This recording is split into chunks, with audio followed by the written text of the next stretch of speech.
it's raining. Not too hard. Very lightly. No thunder, no lightning. Straight up rain. You might hear thunder in the distance, but it seems like above you guys, it only rains. It's morning, which should be morning, but in this land there is no day. You could tell that it's daytime, but there's no sun, I should say. The sun doesn't quite get through the fog or the clouds above. And there is still a very thick fog surrounding you guys, but it's pushed back. It's pushed back to about half a mile. You can definitely see a big, thick wall of fog, though. You do see a heavier wall of fog behind you on the road that led you in. The road that you guys came from is kind of engulfed right now. And you're just walking away from the burning remnants of the death house, and there's like a mix of smoke and the scent of wet earth that's all around you, and you guys kind of smell like a burning house would, very heavily, full of smoke. Even though you weren't in there, you were close enough. And the only road you see is the one that leads out, because the one that led in is completely engulfed in flames. You got the dog in tow, and the light rain just tapping softly against the ground, and you guys have your muddy footprints going through it. Oh, it's cold and wet out here. Yeah, we should see if maybe somewhere in the town there's somewhere we can stay. I'm hungry and thirsty. Me too, big guy. Are there any lights anywhere? So when you guys look around, the town that you're in is only about 6 or 7 houses. It's a little outskirt village, air quotations, more of a little settlement. It's not the main town, which you can tell. The road that you were traveling on almost runs through this town. It's like a town off this road, and it kind of just keeps going. And what you see from where you're at is the road ends up going into a forest. The road kind of thins out almost to where you could either fit like a small cart or 2 people side by side, and that's about it. And it thins out and starts going in between these really thick set trees and a forest area. But it does look like there's a path going through there. But every other house is completely in shambles, and there's nobody to be seen. The death house is burning, and not one soul or anybody came out to look. So you gather that this place is completely barren. And if it wasn't for the 2 ghosts that you met, you probably never even would have stopped here for 2 seconds. I want to look around and see if there's a house that kind of looks the most stable, and try to like enter it, and maybe a good place for us to kind of rest and recuperate for the night. Okay, so you are gonna roll me a quick perception check here. While she's doing... Oh, wait, I don't have this. Never mind. I thought I had. Ooh. Rivi, you notice that one of the houses doesn't have a board on the window. It doesn't look too secure or inviting, but it doesn't look like it's boarded up as well as the rest of them as you're walking through these houses. There's big holes in the roofs of most of them, but this one looks like it actually has a roof at least. Okay, I kind of nudge Ablala and say, do you want to try and get into that one? At least we can maybe rest there and see if we can eat a couple of our, see if we can find some rations or jerky or something in there. Maybe some canned food. Okay, I'll go first. Ublala walks over to it and like tries to peer in. Can we see anything? It's just dark, but you as your eyes adjust and you start to see, you notice. I guess we got dark vision too, right? Yeah. That's what I mean. And your eyes like kind of pick up what's in there. It looks completely just barren. You see like a couple mice run past as you look in, but it doesn't look like there's been anything in there in a long time. There's definitely no people, and there's like not even any type of no bodies or anything. It looks like it was almost boarded up and abandoned. All right, he's got his spear out and he steps up, tries to get through the window. Presumably, it's like a big window. He can get through, or... Yeah, you made it through for sure. You could hop right in there. It's these places have big old windows and it's busted out. There's no frame or anything. It's just a big hole. So you're in there and you kind of just stud on the ground, and as you look around, it's just full of dust and you're kind of breathing in this gross dust, but it looks completely empty. And there's just like it's not as well decorated as the house you guys were in. You could tell they didn't have as much money, but it does feel kind of homey in a way. There's normal furniture all around too, but it's just covered in cobwebs and dust. I follow Blala in, and I kind of just want to do like a quick sweep, make sure it's empty. And as you said, it was empty. I kind of like poke my head out and say, "Hey guys, it's clear." Is there like a kitchen area? Can I look for something like that? Yeah, so it's one floor, this place. It's more like a cottage. None of the other places, like you can see in that picture that's on the screen, if you look to the right, you see that house right there? It's about that size. And in the kitchen, there's no food at all. It looks like everything was cleared out and the people kind of left. There's a couple knives, but they look really, really bent, and you probably wouldn't even use them if unless you just had completely nothing else. But other than that, there's nothing of use in this house, but it is a roof and it is some walls. You're out of the rain. Well, at least we're dry. Nothing to eat, though. I don't see any water either. I'm gonna grab like a cup, make sure it's clean, and kind of set it outside to start collecting. Yeah, there are several cups and a few bowls that you could use to fill up water if you needed to, from the rain. Assuming that the rain would be healthy to drink. That's a fair Okay. point. Well, gotta I'm try. gonna look for pots in the pantry and then also try and catch some rainwater to be able to boil it over. I presume there's a cooking, like a fireplace or a place to cook in this house. Yeah, there is a fireplace, but it's kind of collapsed in. The fireplace is definitely not operational, but you could definitely probably start a fire if you wanted to. But you do find a pot. Okay. Can one of you make fire? So cool. Yes. You have fireman? There you go. I have firebolt. There you go. Do we have a way to control said fire so it doesn't get out of control? Yeah. Sure. Yeah. Just need- Meanwhile, though, Death House is burning in the background. Still, that you guys fucking set on fire. We can go set the pot by the burning house. Oh, Oh, that yeah, always there we go. works. There we go. Yeah. There's tons of embers on the ground over there that you could definitely do that. You'll have to figure out a way to keep it out of the rain, though, because it is still raining. But then again, it could be like an endless supply. It just rains and boils at the same time. No, you'd have to you'd have to find a little cubby or something that yeah, you'll figure it out over there though. If you want to send someone over there with a pot, that could be cool. You could let it fill up during your rest if you'd like. Yeah, that's a good idea. Yeah. While that's happening, I'm just gonna sit down on a chair, kick my feet up, and take out my lute and start playing just some relaxing music. All right, we need a performance check off you here. All right, Is there a couch? team. There is a couch, and everybody's really comfy. Ublala, you plump down on this couch, and as you do that, Zaidan sees you do it, and he knows this orc tune from. It's a very popular orc tune, and he plucks it, and he does a really good job. And everyone's just kind of vibing in here. It's very nice and contrasting compared to what you guys just did for the past 24 hours in the death house and all the fighting and stuff. Oh, I like your tunes. I like your tunes. Thank you. And He's then having I fun. I kind of leave the lute on the chair, walk away, but cast Mage Hand to keep it playing.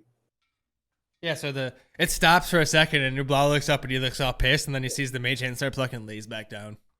Now we have a stereo.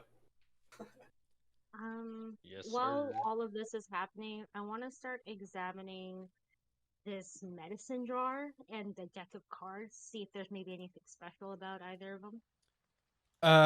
So you can start checking them out right away. When you look at the cards, you realize they're playing cards. No question about it. Like, soon as it would take you 2 seconds. And what was the other item? There was a medicine jar that I found. Oh, okay. Yeah. You can start looking at that too, but it won't take you very long to realize that it's what do you have it written down as? I just have it written down as medicine jar. Okay, yeah, I remember that. That's gonna be it's gonna be worthless for sure. Oh, okay. Yeah, there's nothing of good.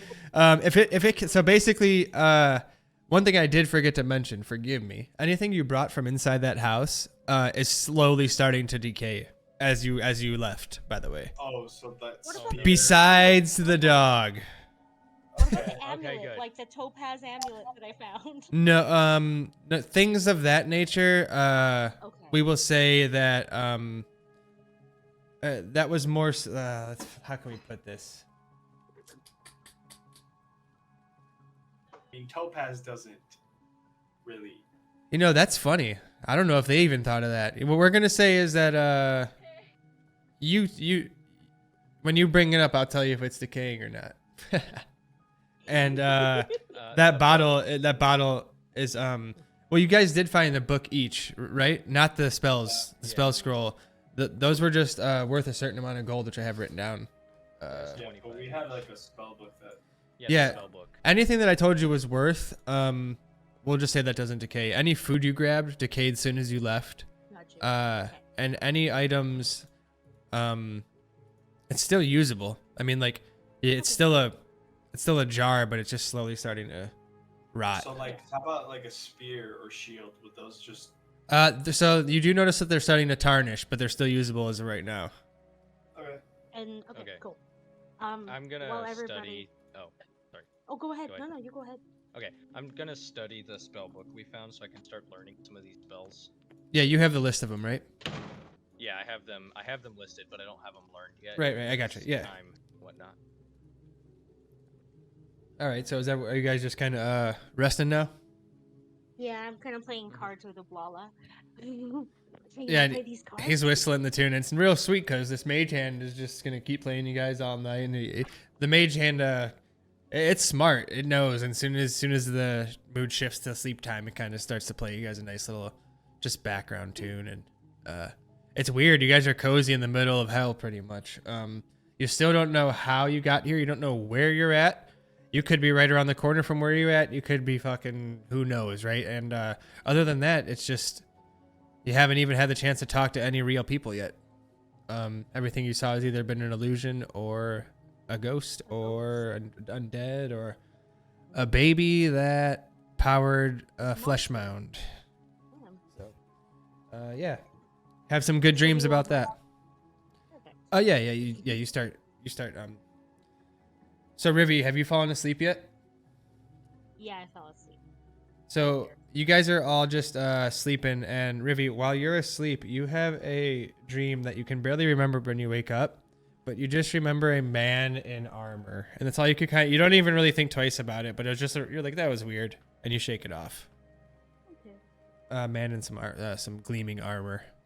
Other than that, it was a good night. No events. The rain has not stopped one bit. It hasn't picked up at all. It's just kind of like the same exact pitter patter of rain on the roof right now, and it's morning time. You look out the window, you see that the fog is still thick in the distance, but there's also like a normal fog that doesn't seem like the deadly fog, kind of just like the morning dew starting to show up. Because you guys left this place. It was like noon when you were walking away from it, and after exploring and hunkering down and getting all your rain stuff together, you guys went through the night, and so now it's morning again, and you do have 2 pots full of water, and it looks like normal white rainwater. Not pots, but there's a pot and a bowl or whatever else, your cup. Yeah, I'm gonna take a sip and see if I'm okay. Am I okay? You seem to be. It doesn't taste great, but it's all right. Okay, Well, I'm me gonna. too. Yes, water. I'm gonna fill the flask I found in there. I know it's starting to probably decay. I just want to make sure it's okay and safe to use. You hope. I found I found like a small flask. It Yeah, wasn't- I mean, it was- you can. Yeah, okay. You hope it was gonna be. I don't know. We'll have to find out. Yeah, okay, okay. It looks okay. It looks okay. Okay, I'm gonna fill it with a little bit of the water to try and take with us, and hope for the best. Lala's gonna drink a lot of water. So you're chugging. Rivi, when you pour the water in there, you notice that it turns into a blood-like color, and as soon as it hits the inside of that, Oh, Inside and of it's what? just almost just rotting. It's just nasty. And Yeah. I throw out the flask. I'll take a bit of water, drink it. And you guys want to maybe go look around and see what there is? Because this stuff is all rotting and I think Yeah. we're gonna need. Yeah. Yeah, I agree. We should probably see where the path leads. You know what? I'm gonna try to do a vampire accent. That's gonna be sick. I do not say blah blah blah. Why would you be a vampire? He is. Well, I mean, I'm a yeah, va- yeah, yeah, I'm but a you, vampire. yeah, but like you wouldn't be like a count. I know, but that's sick. He can still have a Hungarian accent. That's true. Yeah, I guess you could. Yeah, True, yo. If I could do it. you're like Romanian, dude. Yeah, I'm super Romanian right now.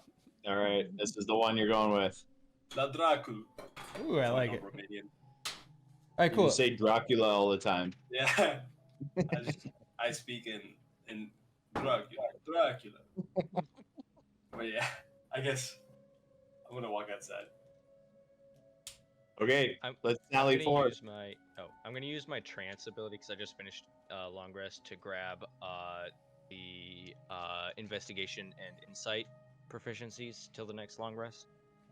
Nice. Just so you know which ones I grabbed. Cool. What were they again? Investigation and insight. Gotcha. So it's anytime you use that for the until the next rest, or just once? Anytime I use it till the next long rest, Nice. and I can swap them out for 2 others. Cool. Gotcha. All right. So when you walk outside, you just see the same thing, the thick fog that's eating the road that you came from. You can't even see over there. And a path that leads out of this little town straight into a forest about a quarter mile away. You can't see where the road in the forest leads. It just is a long road into the forest. I guess we go that way. Yeah. I And she say starts that. lumbering on down the I'm road. gonna have my sword drawn. Just kind of like to my side just in case. I'm very worried about this place after everything with that house. He's using his spear as a walking stick. You know, this kind of reminds me of my place back home. Is You this lived in a foggy? place like this? Everything was Well, rotting. I didn't really have a place back home. Oh well, okay, that makes all of that. That I get. I kind of just lived in the woods. I came from like I'm a knight, so I had a really nice house in my hometown. Kind of miss it now, to be honest. It's so cool here. Never really had a home, just wandering, performing wherever I could find somewhere to live. So you guys are walking for about 10. Oh, sorry. Go ahead. Oh no, go. I was just gonna say, if we ever make it out of here, I'll have you guys over one day, and we'll have a nice cookout. Little concert.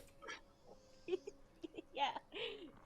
So after about 10 minutes of walking, you guys get to the edge of this forest and you step in, and it almost embraces you. These trees are so tall, way taller than trees are normal, like your normal tree would be.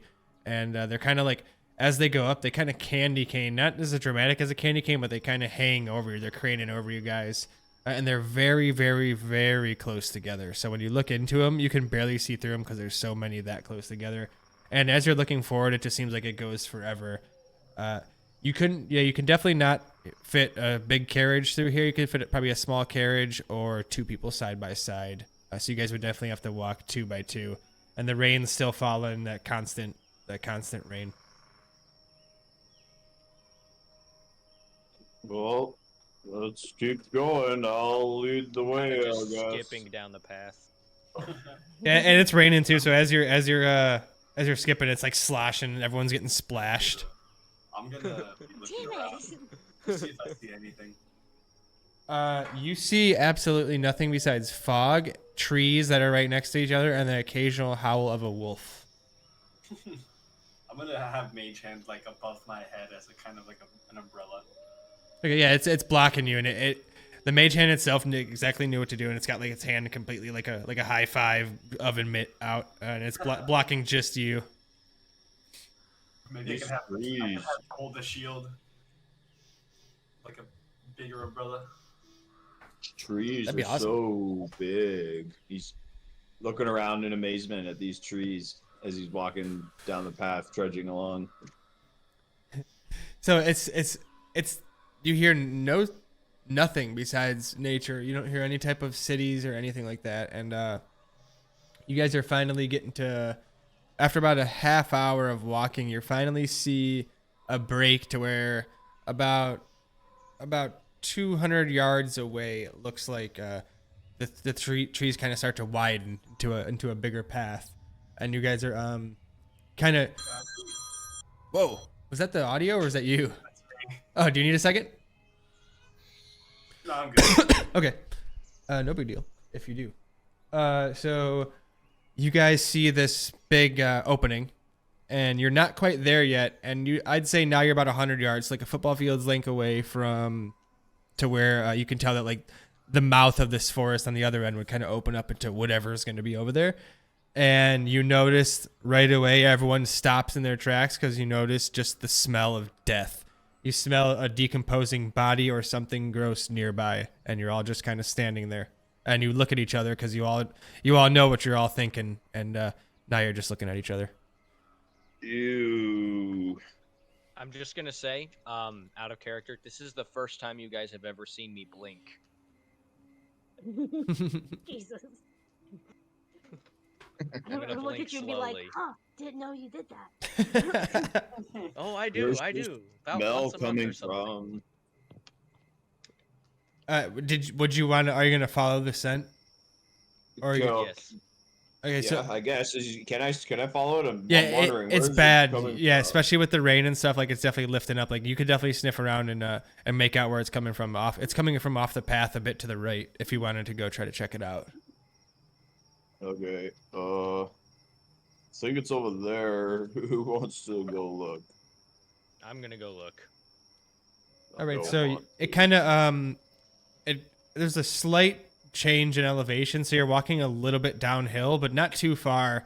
And right at the bottom, you see this young man, and he's dressed in like muddy, torn clothes, like he definitely was attacked by some sort of beast, and he's covered in claw marks and definitely been picked apart by crows, and it's not pretty. It's not completely decayed, so you can tell it's not been too long, but it's decayed enough to where he isn't missed anymore by whoever's been looking for him. They probably gave up by now. And it's evident he got killed really quickly. There wasn't much of a fight. In his hand, you see a letter. An envelope, I should say. I reach Hey down guys, to there's the- a dead body over here.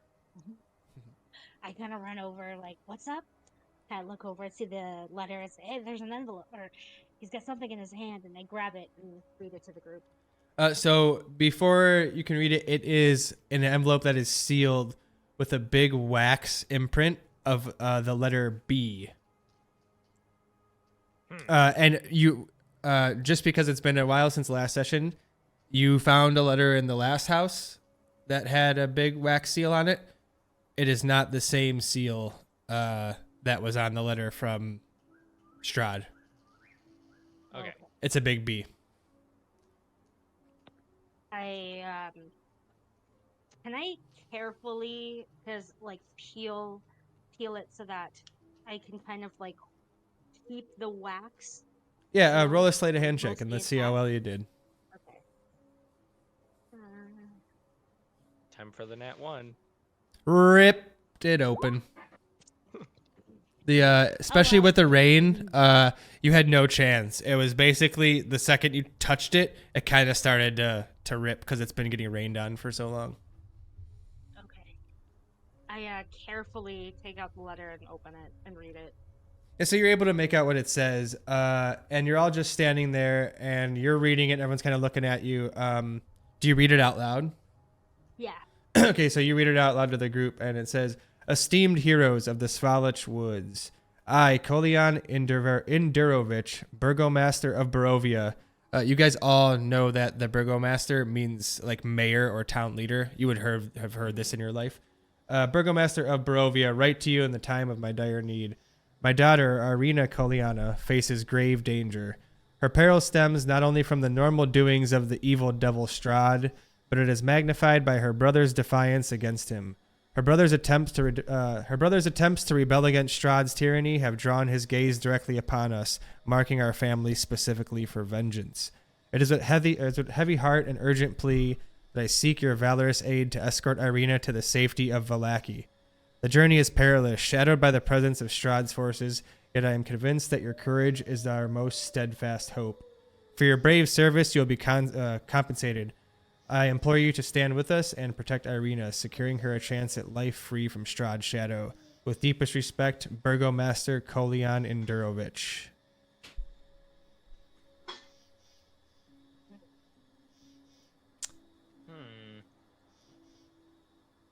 In the distance, you guys start to hear several wolves howl.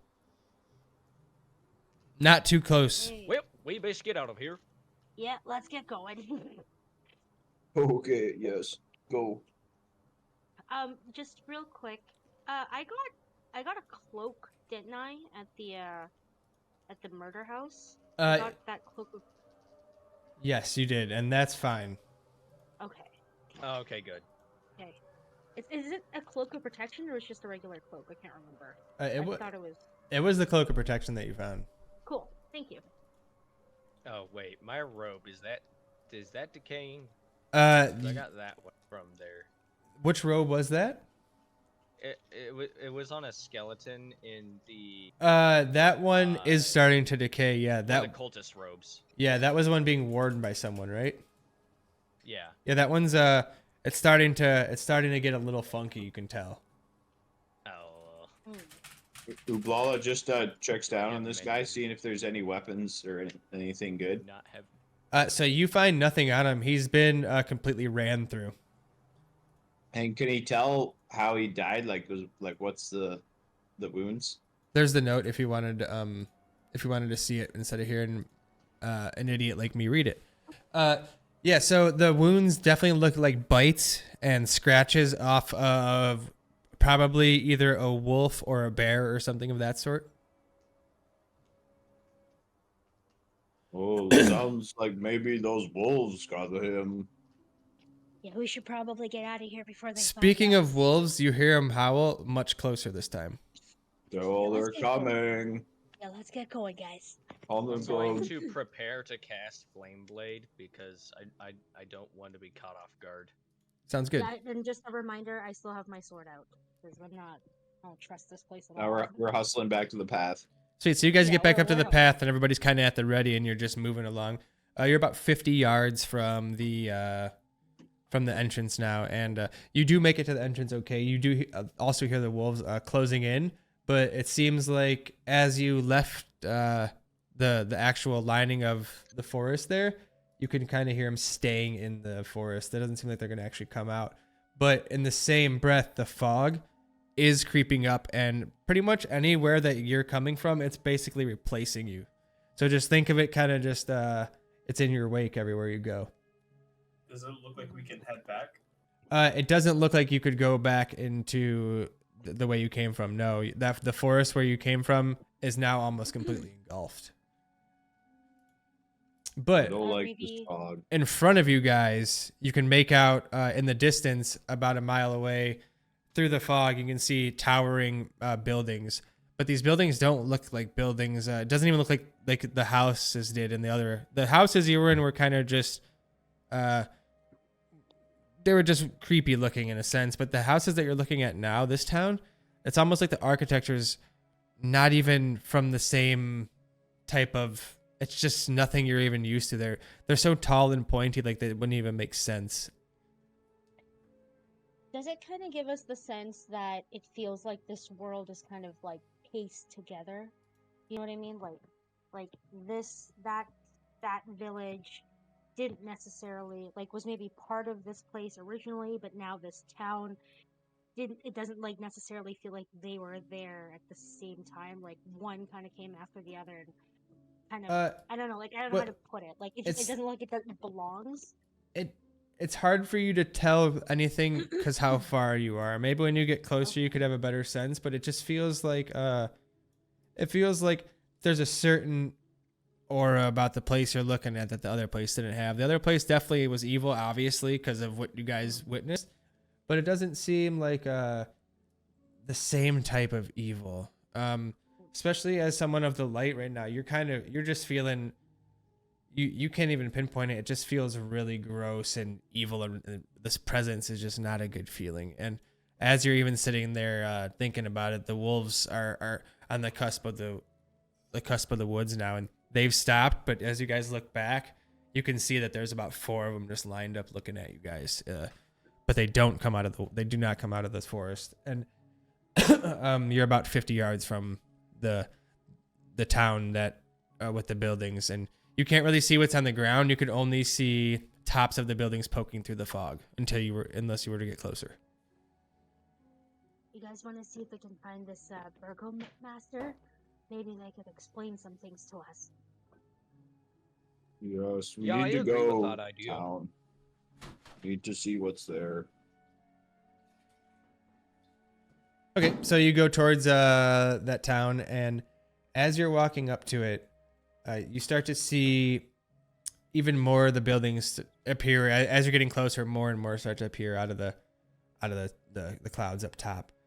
And you see these huge gates. They're actually closed, these big iron gates. And on either side of the gates, you see these huge, tall, headless statues. These armed guardians just standing at attention. And they don't have heads, but you can see that their heads are in the grass in front of the gate on either side of them.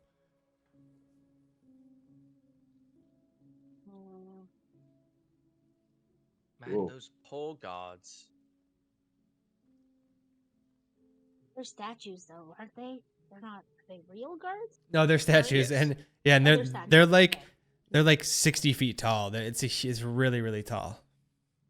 And the heads alone are like huge boulders. They'd be the size of like big boulders. That's Well. weird. I kind of scoot a little closer to Blala. Whoa. Do you guys walk? Keep on walking, I guess. Yeah, they say you guys walking, so you stopped. So as you get close to the gate, they kind of creak open, and they're just open in front of you, kind of waiting for you to walk in. And you don't hear anything else besides that creak. And in the distance, inside the city somewhere, you hear sobbing of a woman. Oh, don't like No, that. thank you. But I'll go check it out anyways. I'm just gonna. Can I hear what direction it's coming from? No, it's hard to pinpoint. It seems like you'd have to. So what you see is if you were to look in, imagine you're looking through these gates, and about 25 feet forward, there is a street that would continue straight and a street that went to the right, and you can't even pinpoint like which one it's coming from, and you'd have to definitely go into the city to see. And it stops and then starts again, so it's really hard to even pinpoint. But that's the only thing you can kind of hear in the distance. I kind of grab your shoulder before you walk away, and I say, "Hey, be careful, because remember I kind of went in hot-headed earlier, and that kind of almost fucked us." And at the same time, I cast guidance on you, just in case. All right, I'll just start slowly heading forward, see if I hear anything or see anything. Okay, so as soon as you get through these gates, did everybody else follow or no? Yes. Yes. But oh yeah. Okay, so you were all right behind him, and basically there's no sign of any life, but you do see a couple of these buildings have lights on, whereas the old town you were in didn't have any lights, and this place is a lot bigger. There's a lot more houses, and they're a lot more they're really tall and cranny looking, but you don't hear the crying anymore when you go in, but you do see a lady pushing a cart.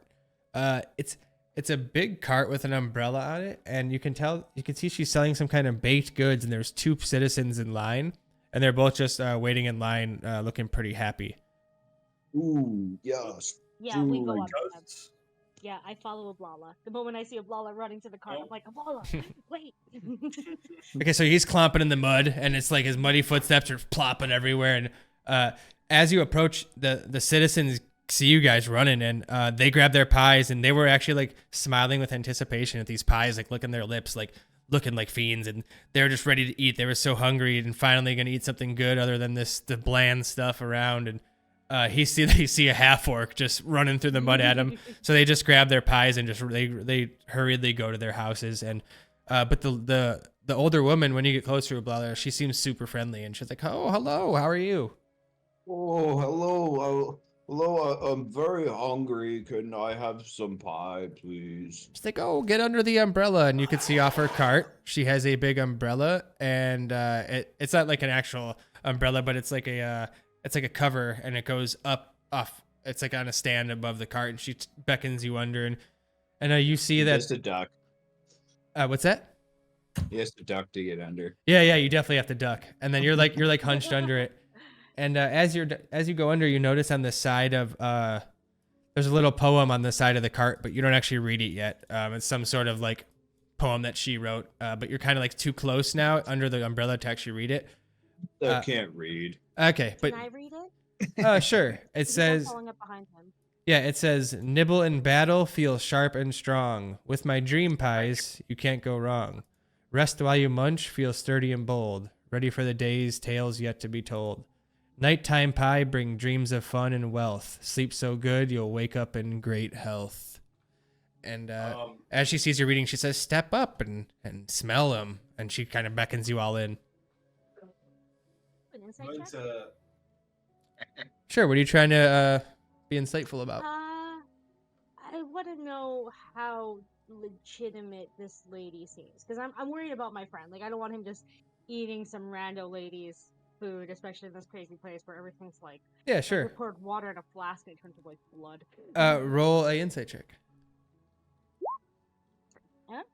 Okay, so right away you think you're weary because of it's just weird, right? You see this lady in this but then you're like, wait, we just saw two villagers buy some, and you kind of put two and two together, and you're looking around, and she seems really, really wholesome, almost like a grandmother figure. Not, it's hard to explain. Not in like a conniving way. Like it seems like she's actually trying to like push her product that she cares about more so than like there doesn't seem like there's anything weird going on besides this situation in itself. Yeah, it's just because everything feels a little weird in this place. Yeah, so We've been dealing with a lot of ghosts. I'm just gonna walk up next to her and kind of put my hand on her shoulder. and she says, as soon as you do, she goes, "Oh, hi, Sonny," and she looks at you and goes, "What are you doing out here? How aren't you locked down yet with some fine woman?" And she kind of nudges closer to you, and she's real. Oh shit! Okay. I'm just Get gonna it. say Get it. I don't know what to say, man. I was So, expecting can my I hand have to go through her. pie? What was that, Ublala? He's just interrupting. So, can I have some pie? Oh, yeah, sure. Well, they're 1 gold, honey. Oh, I don't have Maybe any get the gold. daytime pie. Well, But no, I'm she very said, hungry. she says, well, the good thing about the pies is it doesn't matter which one you get. It matters when you eat them. And we have 3 different kinds, and they're all just as good. We have a meat pie, we have potato cheese, and maple nut. Oh, I like meat. And she goes, you guys have had a long night, haven't you? Yes. So And long. she's looking, you guys are like all burnt up and you stink and you're covered in water. And she's, she says, I wrote that poem myself, because she saw you reading it, Rivy. Oh, it's a very lovely poem, and it's also extremely informative of the product you're selling.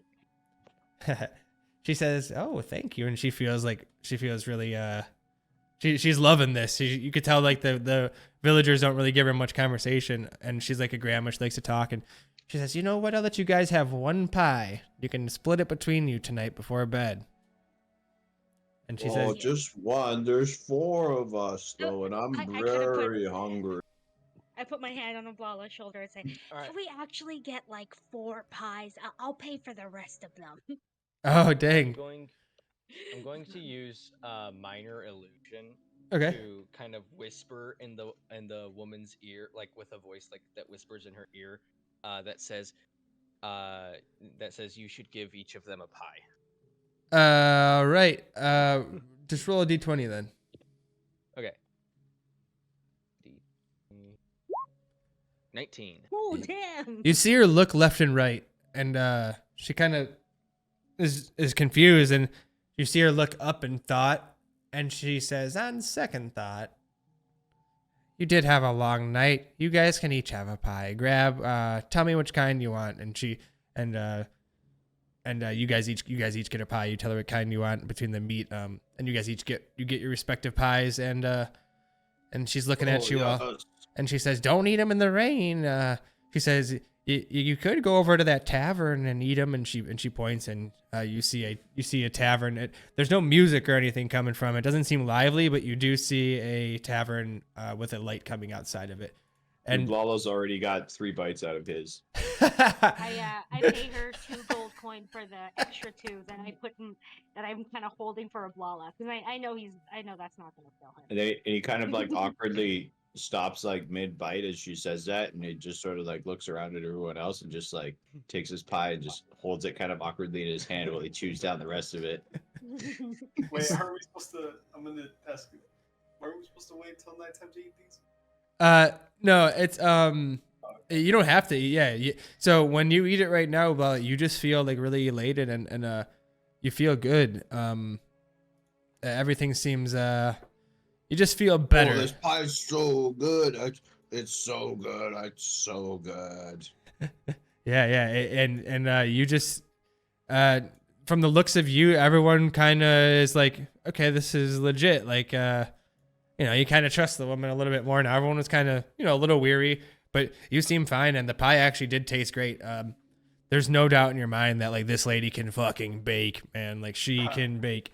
And she's a grandma, and you guys wouldn't even mind going home with her and just like living in her little, well, maybe like that. I don't know what you warlocks are into, but like, like she probably has like glasses of milk and cookies, and it's probably a good time. And if you're a warlock, whatever. I am half bard, so I guess that works out. It does. And so you guys are eating, he ate this pie, and he just feels feels good. And from go to the tavern. There's a tavern to your left, and you see the sign above it. It says "Blood of the Vine Tavern," and then you see so imagine that you're looking away from this cart now, the pie cart, and you see the tavern behind you. To your right, there's a street. That street has a it has a couple buildings on it, and you hear the sobbing coming from that way. So that's to your right, and the tavern's ahead. Let's go to the tavern and get some drink. Yeah, I agree. Before we leave the grandmother, I'm going to turn to her and say, "Oh, thank you very much. Now watch out for deer." She says, "Okay, Sonny. If you want any more of those pies, I'm always around this neighborhood. You just come and find old Granny." Thank you, Granny. You don't happen to have an address, do you? You'll find Granny when you need her, she says, and she kind of cackles and she hears, and she was walking towards where the sobbing is coming from, and you see her kind of shaking her head at the sobbing. Does she look humanoid? Yes, she is a human. Okay.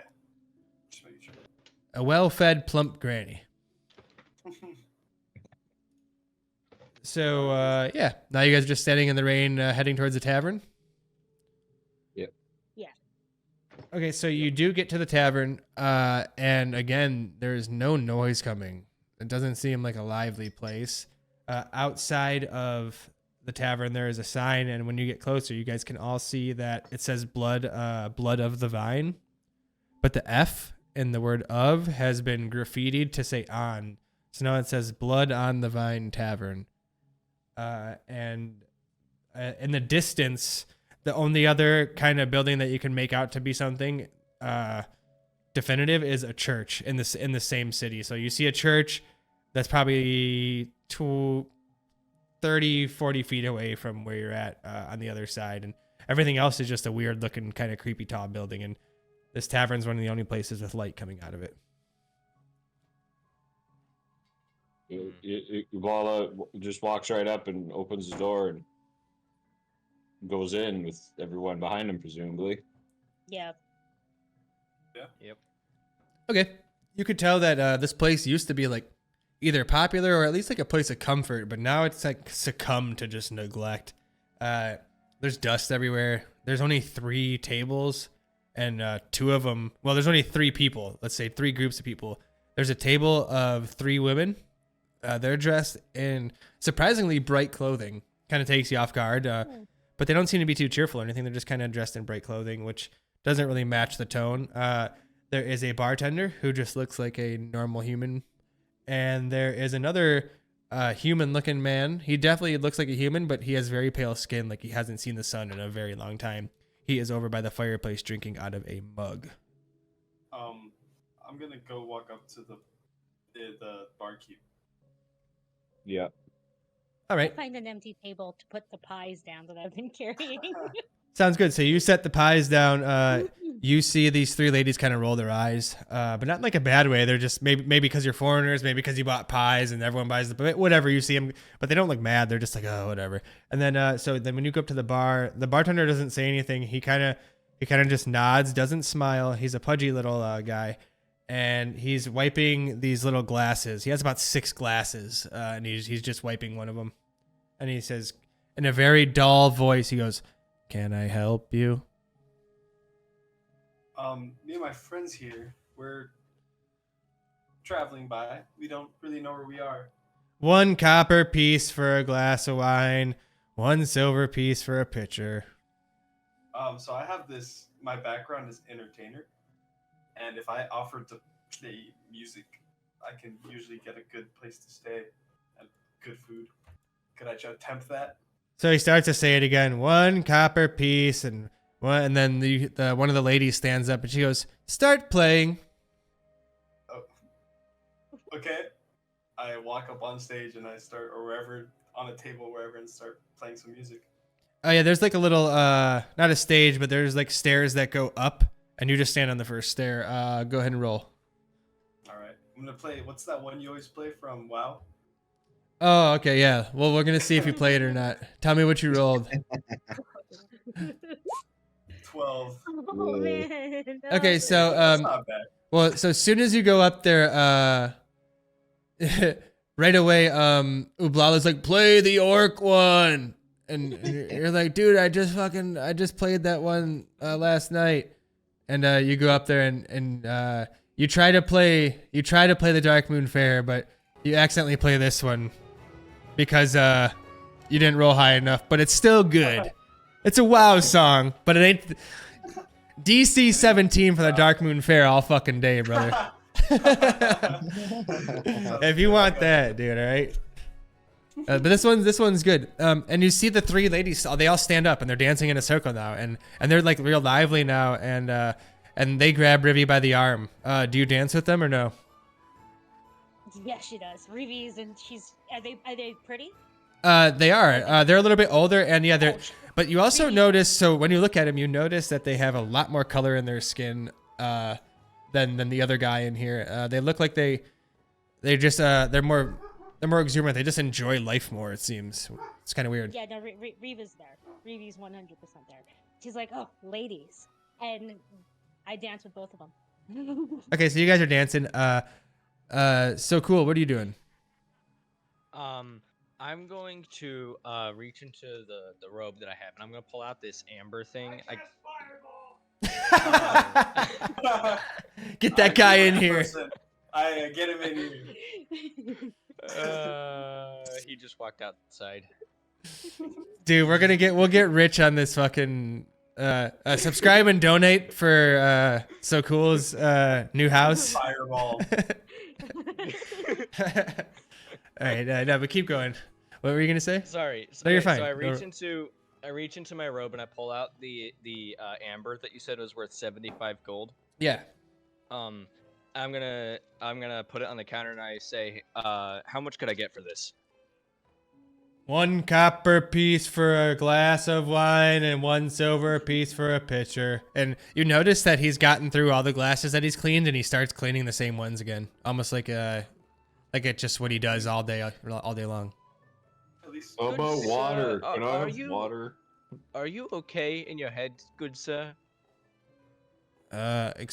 if you don't like anything, please move aside so I can help the fella asking for water. And he hands Ublala a glass of water. He says, "It's on the house." Oh, thank you. And he chugs it. And he kind of, Ublala and him kind of talk the same. They get each other. Yeah, they do. You guys see, I see you. Okay, yeah, so Rivy's just dancing. Zaidan's over there playing a sweet song. And it comes to the end, and they see you talking to the bartender, and she says, "Drinks and food are on us tonight for the performance. Please, please, please." And then Thank you. and then Rivy, they're just asking you like, "Where are you from?" Oh, we're from out of town. We actually, gonna be honest with you, we have no idea where we are. Where are we? What? They look at you weird and they say, "Well, you're at the greatest tavern in all of Barovia. That's where you're at." And you see the male that's over by the leaning against the fireplace. He kind of just scoffs and shakes his head and turns the other way and is drinking by the fire. I kind of lead the ladies to the table, and Ruby kind of gets herself a little piece of pie and sits down. She goes, "No, I don't think I explained myself very well. We were camping in woods, and then we woke up just outside of a random town, a little ways from here. But we have no idea how we got here." Oh, you're out of towners like the others. Others? Oh yes, every now and again we see out of towners that say they kind of just showed up here, and well, we kind of take it at face value and hope they spend a lot of money, and they all kind of cackle and laugh. Okay, thanks. So you guys don't know how maybe they get here or how they get out? I don't know how they get here, but we definitely know they're not getting out. And they all laugh again and just kind of start dancing. Okay. Are we completely separated in this tavern right now, or are my teammates nearby? You guys are all in the same room, but they're all doing their own thing. You're probably like 15 feet away from like Ublala and everybody at the bar, and then Zaidan's over there playing in the corner. He's not really looking at you. He's really tuned in on this. Ubala's totally focused on the music, tapping his toe and clapping his hands. Really like I'm studying the book still. You're only tapping a toe. One No, toe. he's like stomping his No, foot. no, like, you know what? You already said it. Ublala's tapping one toe, but he's so big that it's like tapping a foot. It's just one his big toe though. Is Sakul close enough to me? Like, Sakul, are you? Yeah, sitting here you close ask at the him. table? Okay, I kind of tell Sakul what the lady said.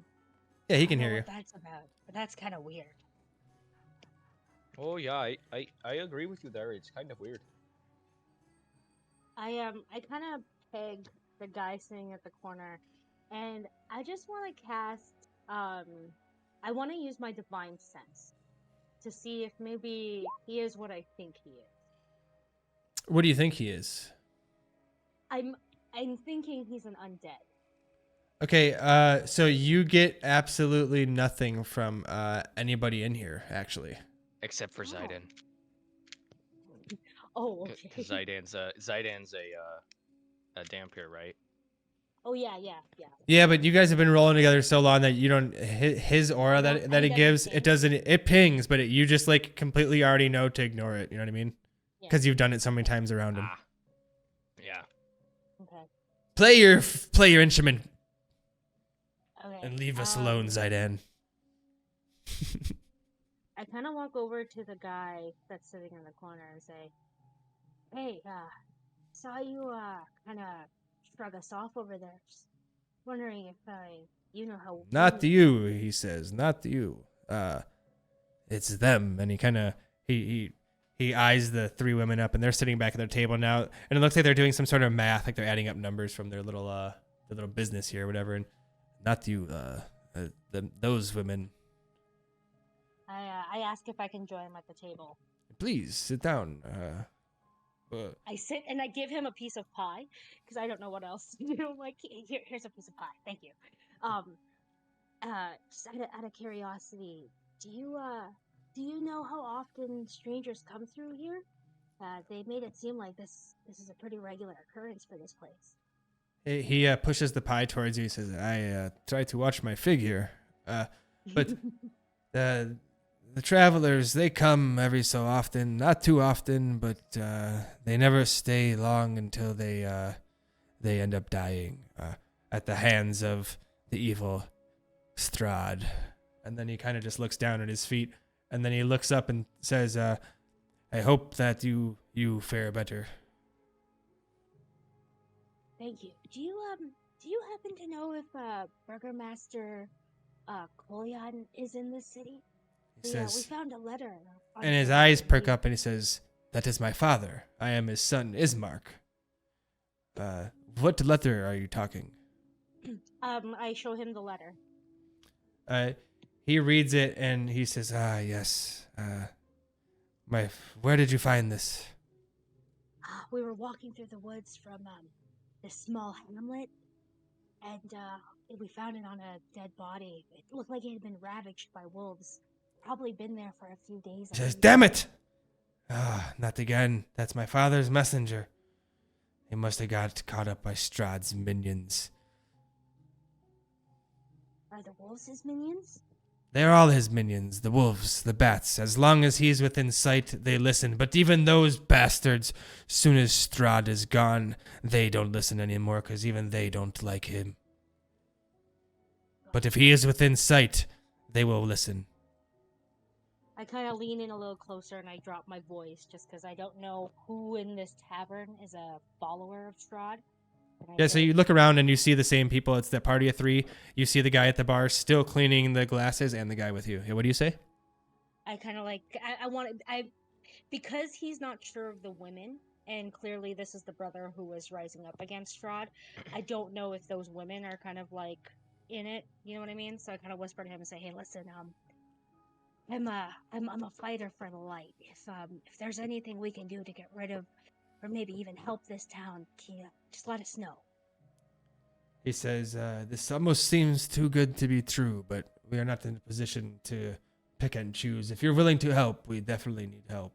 And he says, I kind of flag the guys over. yeah, he says, are these men with you? Yeah, they're my traveling companions. We've been traveling together for a while now. And he, do you guys all walk over? Yes. Am I I still walk playing over. music? You can be. It's up to you. I'll do the hand thing again.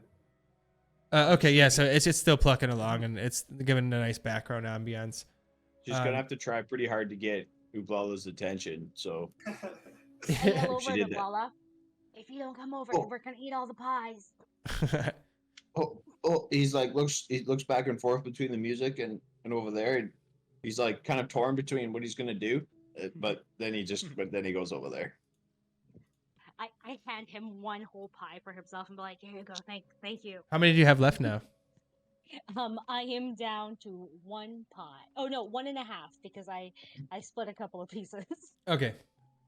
Yeah, I was gonna say because you gave the one back, then you and Ablala just kind of ate some. Mhm. All right, so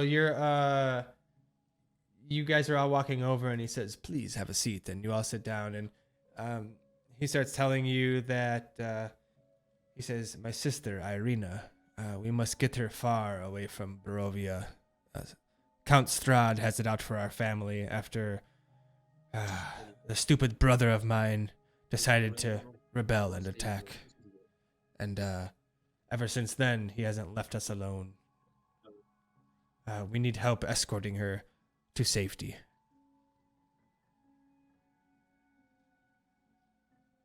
Wait, Oh. I've never escorted anybody before. He says, Have any of you?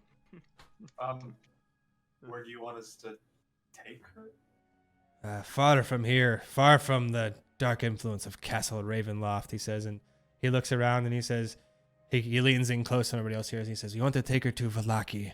It's a town far from here, but you can make it there within a couple days, and it will be dangerous, but we will pay you each 20 gold for your assistance."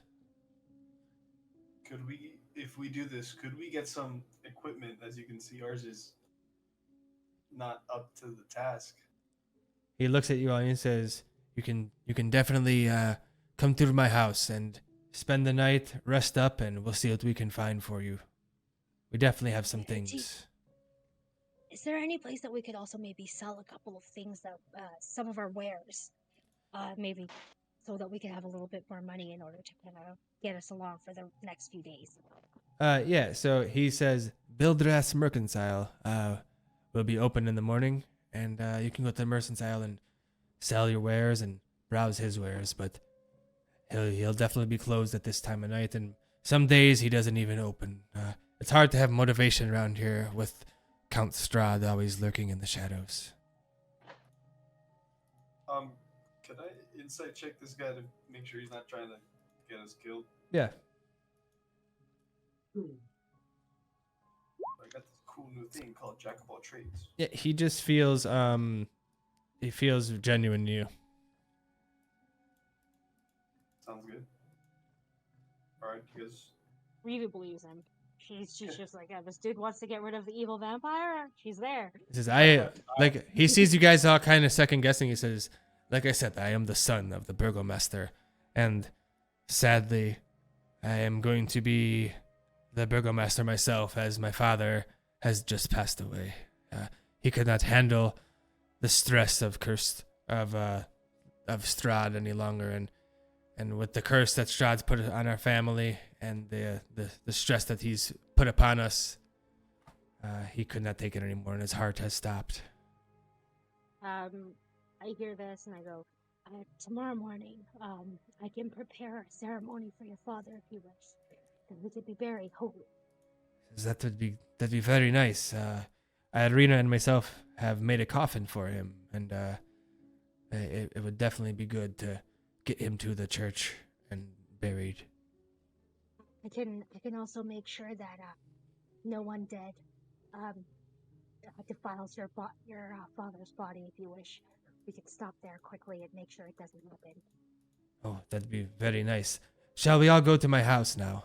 And he looks at everybody. I hear free lodging, so I just That's what I hear too. take my I make my mage hand grab my loot and bring it over to me, and I stop playing. Well, if it's not too much trouble for ya. So when you stop playing, it doesn't seem like anybody even cares. The bartender didn't wince, and the three ladies are still just counting whatever they're counting on their paper. And you guys all gather your things, and he walks out. He says, "Follow me." And you walk out into the rain, and you don't hear the sobbing anymore, and the rain's coming down even harder. And we are going to take a 5-minute break now. You're behind. You're behind the burgomaster's son, and he is leading you to the mansion that they all live in. Sir, what was his name again? His name is Ismark Kolyanovich, son of the burgomaster, and his his sister is Irina, and he would like you guys to escort her safely to Valaki, which is a town a day's travel or so from where you're at. While we walk with him, can I ask? Hey, we came into town and we heard some weird crying. Out of curiosity, and you know what that's about? Sadly, it is an all too common sound you hear in the streets of Barovia. This village is, let's say, crying is one of the more tame things you will hear. If Strahd's minions get a hold of you, crying will be the last thing you are doing. And it's the rain just coming around and got just plowing it down hard now, and you're coming up to what looks like a bigger mansion. Did you want to say anything else to him? No. Okay. I didn't want to just start reading and cut you off. Okay, so you guys see this mansion that you come up to, and it's raining, and it's definitely an older building in this town. You could tell that this place has been here for a while, and it's behind a big rusting fence. The gates are damaged, and one of them's hanging to the side. He kind of just walks through, and the other one's literally swinging just aimlessly in the wind. It shouldn't even be in there. It's just a creaking back and forth, and it's like a perfect sound to the backdrop of what you guys are looking at. And there's a path forged, but it's basically just forged from people walking in and around, in and out of this house, because everything else is just high weeds. It hasn't been taken care of in a very long time.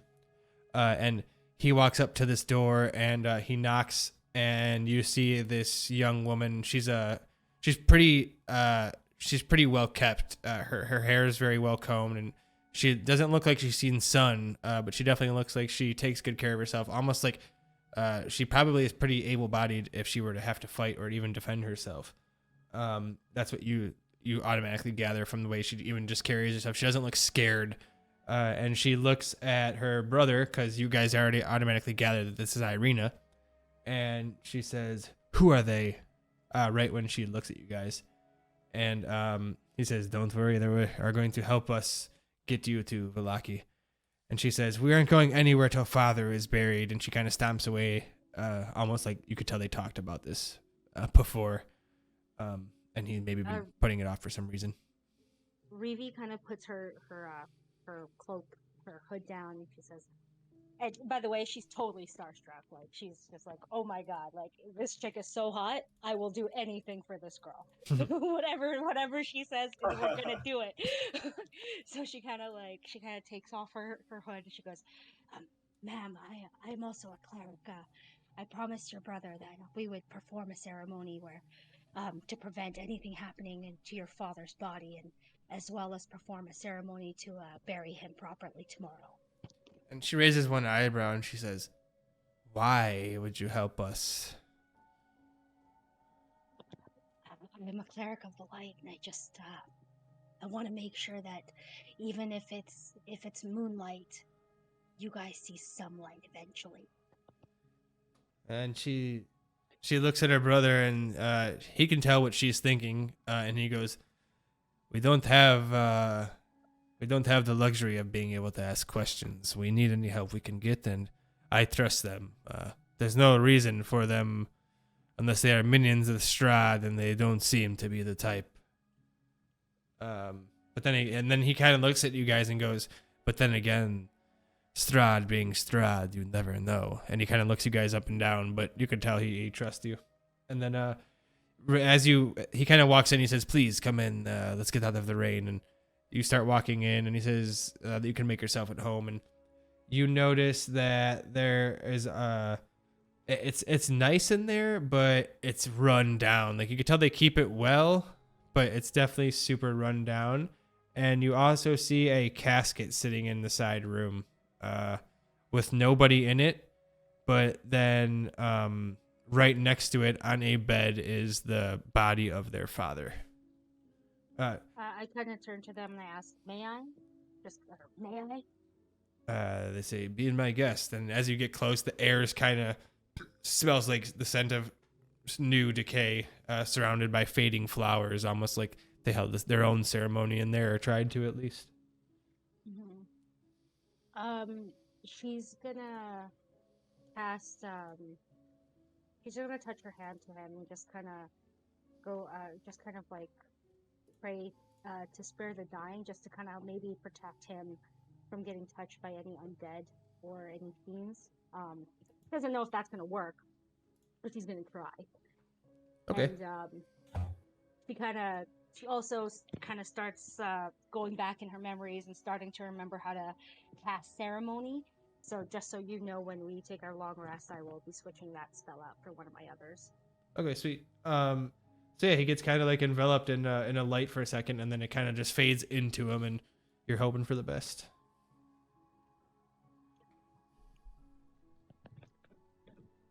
I'm going to ask, what was the girl's name again? Irina. Irina. I'm gonna ask Irina, oh hey, do you happen to have a study I could borrow? What was that? What did you ask? A study? Study. You mean like a room? Yes. Oh, that you could borrow. All right, I got you. I didn't know what you meant something else. She looks at you and she says, "We have a reading room over there." And she shows you the side, and there's a hall that leads to a smaller room with one window and some books and one sofa. Oh, thank you very much. Thank you. They're looking at each other, and then they say, "Sir, we get some rest, and then in the morning, we take our father to the church and bury him.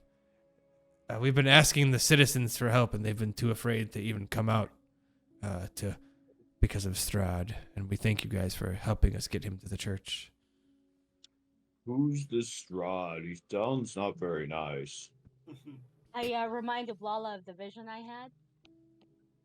Oh, yeah. And they say, Strahd. We dare even speak his name, but he is the ruler of Barovia, specifically the village of Barovia.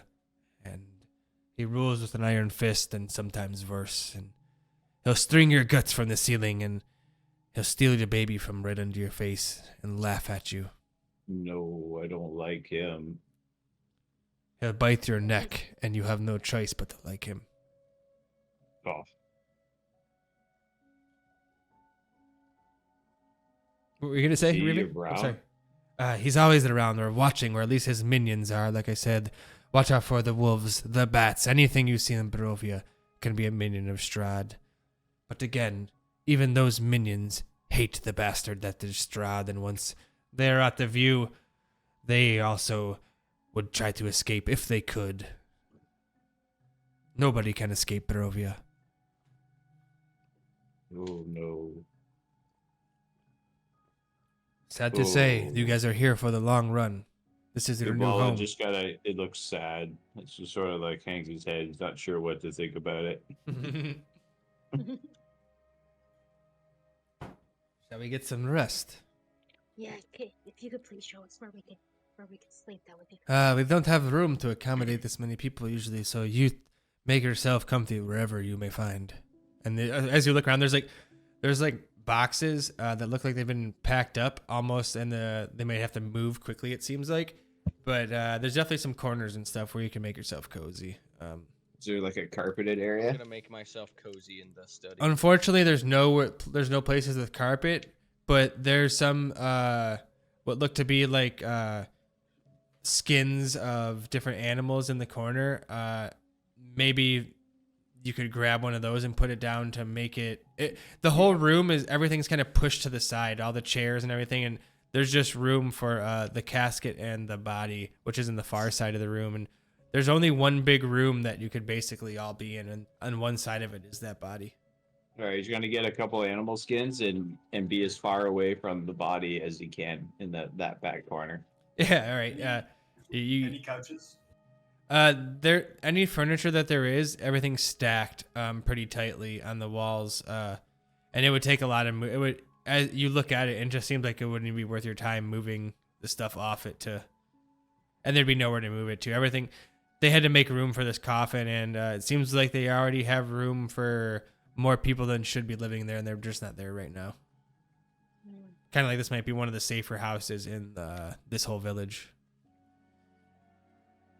No couch. Unfortunately. I'll just get some animal skins too. And No animal skins left. Hard floor. Hey man, hey, there's a roof though. Is there Alright. a couch? There's a couch, but there's chairs on top of it and boxes, and they're all stacked in the corner, and it's not very cozy. This is a place where you can tell not much relaxing happens. Definitely not set up for guests. Let's put it that way. Okay. I find a cozy spot on the floor, kind of Yeah, close just- to. lean up against the wall. Yeah. I'm gonna get cozy in the reading because you said there's a chair in there. So Yeah, there was one chair that he found in the little study place. because I don't need to sleep. I just trance, which probably means like just a nap or something. I don't know. All right, so you guys are all just kind of resting for the night.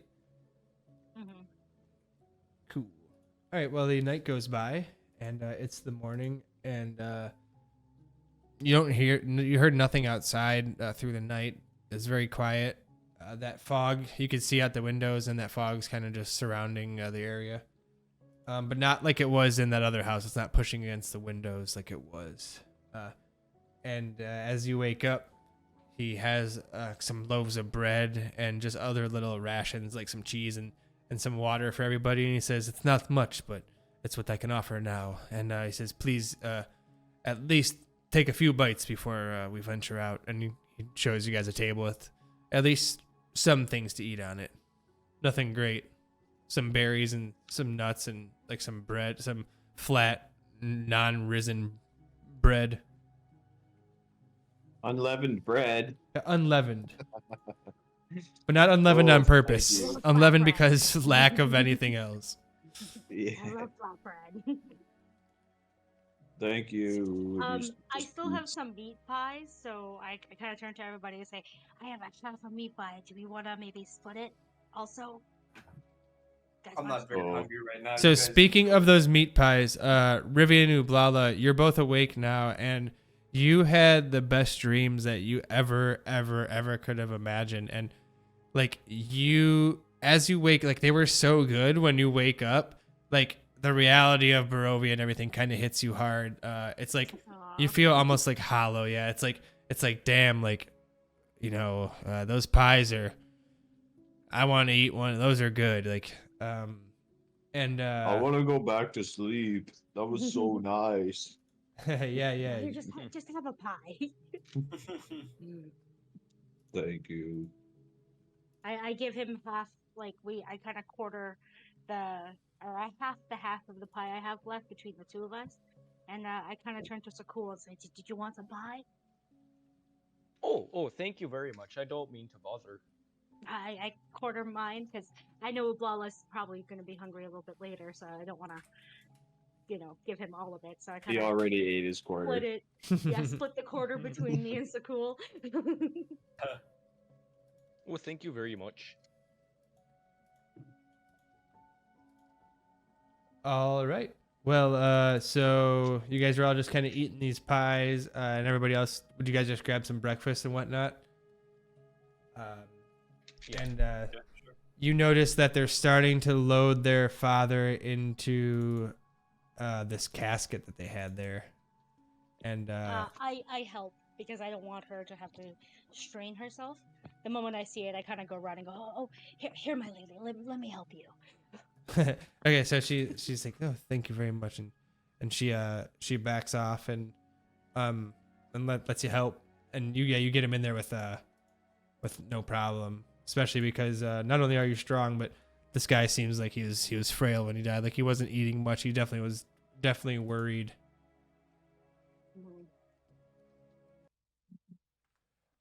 Mhm.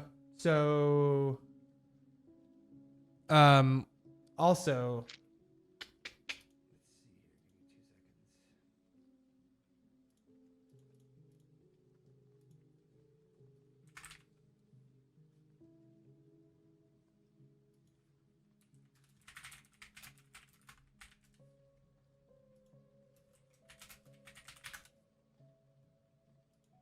Okay. So do you guys you guys want to head out, or did you guys want to do anything else while you were here, resting wise in the morning? Nah. Can I just start ritually casting, funeral rite? Because ceremony takes an hour to cast if I'm ritually casting it, and I don't want to spend a whole hour doing a funeral. So I just want to start it now. That when we get to his burial ground, I'm hoping it'll finish up by that point. Yeah, for sure. I want you to roll your hit dice, Rivia and Ublala. Oh, okay. Yeah. 4. Ooh, nice. Holy fuck! All right, Oh, I feel so good. you are gonna add those to your health, and I'll let you know. Yeah. Do our that's max crazy. HP or just our temporary? They're gonna be temp. If max, that'd be crazy. Yeah, that'd be nuts. Yeah. It'd be like everyone. So Everybody- you slept so good and had such good dreams that, and after taking those second bites, you guys are definitely feeling really good. It's gonna be a good day. Grandma can cook. Listen to it. She Grandma's can. the shit. Okay, so they say our father is ready to go to his final resting spot if you are ready. And then look at everybody. And, Yes. all right, so you guys are all kind of just walking, and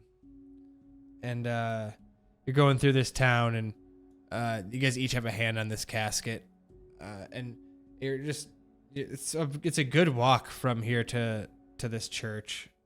You don't even see the church yet, but you have seen it, so you know it's by the tavern, and you start walking in the way that he is leading you, still raining. The water is bouncing off the casket onto your face, and as you are going through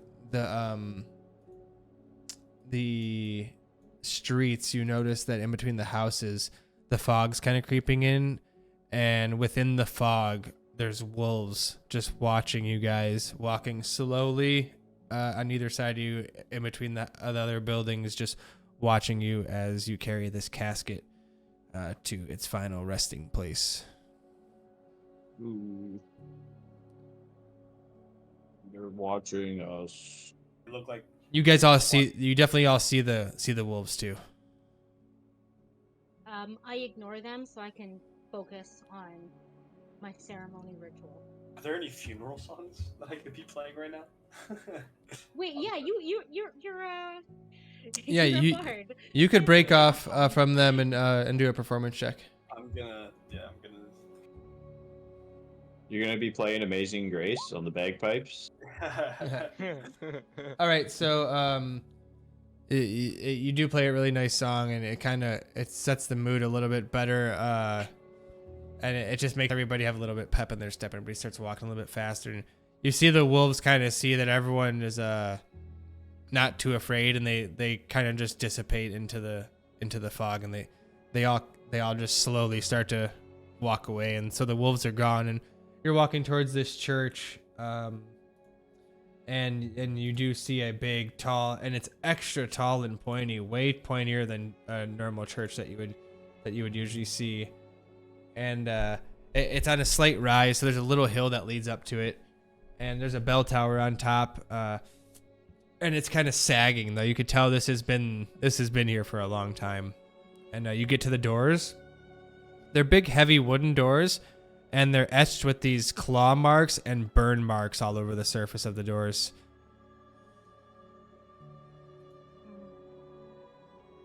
And from the inside, you hear, "Father! Father, please!" And that's all you hear. "Father!" And the doors are shut. And Are we in there with them? no, you guys are on the outside of the church, and on the right you see a cemetery, and you hear the screaming coming from inside, and Ismark turns to you and says, "We better find the priest and see where we can have his final resting spot be. We have a plot. We just need to know which plot to dig in for our family." And he says, "Shall we check inside?" And all you hear again is, "Father, please, I'm so hungry. I need to eat." See. I'm going to go into the church. I'm gonna stay with the body. Somebody sounds like they need help. I'll walk in with or somebody can. I can stay if you want to go in. I know you're.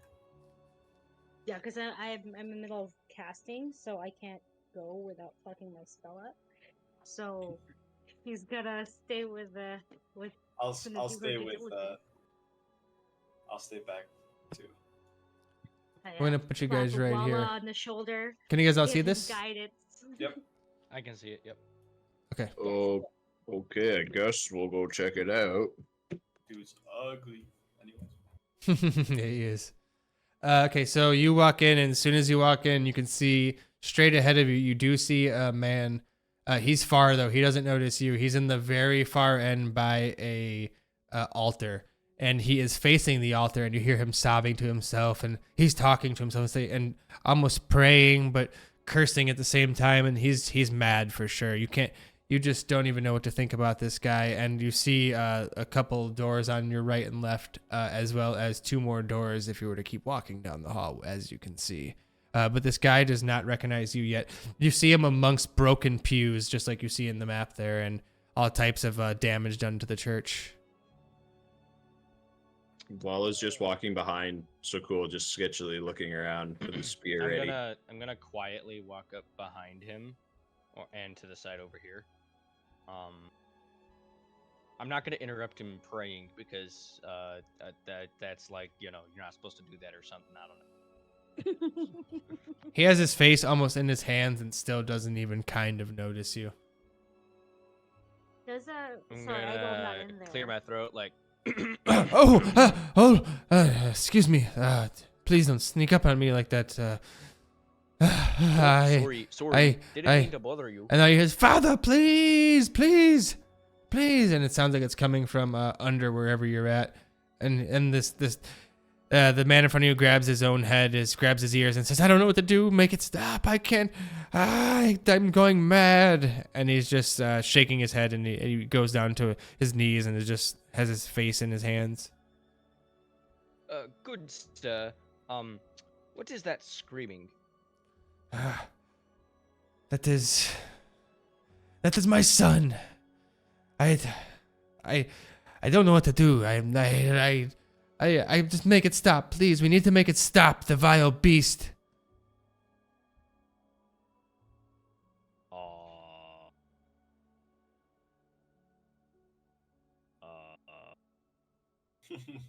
Well, the Burgermeisters, men are, son and daughter and him himself are outside. They need your help with something. What do they need? They need to know which plot is the Burgermeister's plot. Has the body for arrived? burial. Is it? Yeah. And you just keep saying, please, Father, please, let me out or feed me at least. And you hear banging coming from under you, and he just starts freaking out again and grabs his own ears and says, please make it stop. Sorry, just real quick, isn't the Burgermeister's son also in there with you guys? Because he said he goes. I thought he went in there. He's by the door. Oh, okay. He never came in. He stayed out with the body right by you. Who's that screaming? Okay, I'm going to start looking for like stairs or something. Are there any like obvious like stairways or anything in this main room? No, not that anything you can see. As you look around, you just see broken Okay. stuff, and then you see 4 doors down the hallway. Okay, I'm gonna go down and I'm gonna open this door. Yeah, so you go in there and you do see a padlock on top of a trap door, but the lock itself is busted and it's just chained shut. And you kind of hear you hear banging coming from right under there. Father, please, is that you? Please, I smell you, Father. He says. I'm gonna Ooh. I'm gonna prepare to cast Flame Blade, and I'm gonna open the trap door. He runs over and says, "Please don't hurt him. Just, we have to make it stop, but I can't hurt him. I don't know what to do." And yeah, he starts crying again. And what's wrong? He was bit. I'm gonna open. He was the trap bitten by the devil door. himself, and he was turned into something similar to the man Strahd. I don't know if we should open this. Is he gonna bite me? Do me and Revi hear any of this? He's never bitten a soul in his life. He has been trapped under there ever since he has gotten bitten. The damn wizard. He followed a wizard and led a rebellion with the Burgermeister's other son. And they tried to fight Strahd. And the Burgermeister's other son was killed and brought the curse upon their family, leading to his death. And now look at what happened here. My own son, distraught and a vampire. We must kill open him, the trap door. but I can't kill him. I don't know what to do. And you pull on it, and it's super tight. And you can't get it to budge. And one of you guys can roll in a strength check if you want. Ublala, I cannot get this. Can you Think get so it? cool should do it. Okay. Can we hear any of this? Yeah. Yeah, the doors are open. You guys can hear this. Oh, okay. Hearing that he got bit, I'm gonna walk up and ask them if they want me to go check it out. I'm not gonna explain to the pastor why, but I'm assuming everybody else knows why. Yeah. Yes. Ublala, Alright, yeah, you pull on it, and it seems like the reason it was stuck is because it just like is expanded over time, and you pull it right open, and now there's no sign of life at all. It's just dead quiet. I'm gonna And prepare. You see nothing. You just see the floor of what looks like a moldy cellar. I'm gonna prepare. Okay. I'm going to go down the ladder. Yeah, I'm gonna drop down with him. I'm gonna wait up here. Okay, who went down first? I think did. Cole did, yeah. All right, I will pull you over there. So who went down with him? Me, Zidane. All right. So you go down there and you see boxes and pillars, and that's all you see. You see nothing else. Boy. And you hear his father yell from up the tower. He says, Doru, please don't eat them. Can I So look up? you gather his name is Doru. Yeah, and you look at the ceiling and you don't see much. It's just cobwebs.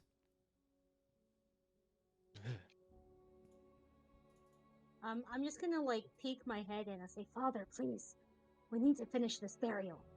Where can we bury the Burgermeister?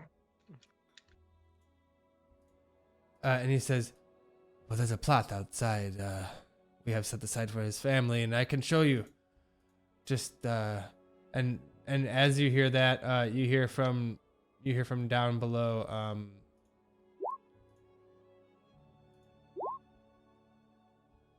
Let's see, what do you hear? Okay. Oh shit. You hear really loud background music. Yeah. So I just started Oh no. going not ham on the music. loop. Yeah. out from the shadows, I even changed it. I don't know why it's. For the Let fact me it's change it always so the just my rolls mage show. hand in the background with my loop, just playing Uh, battle music.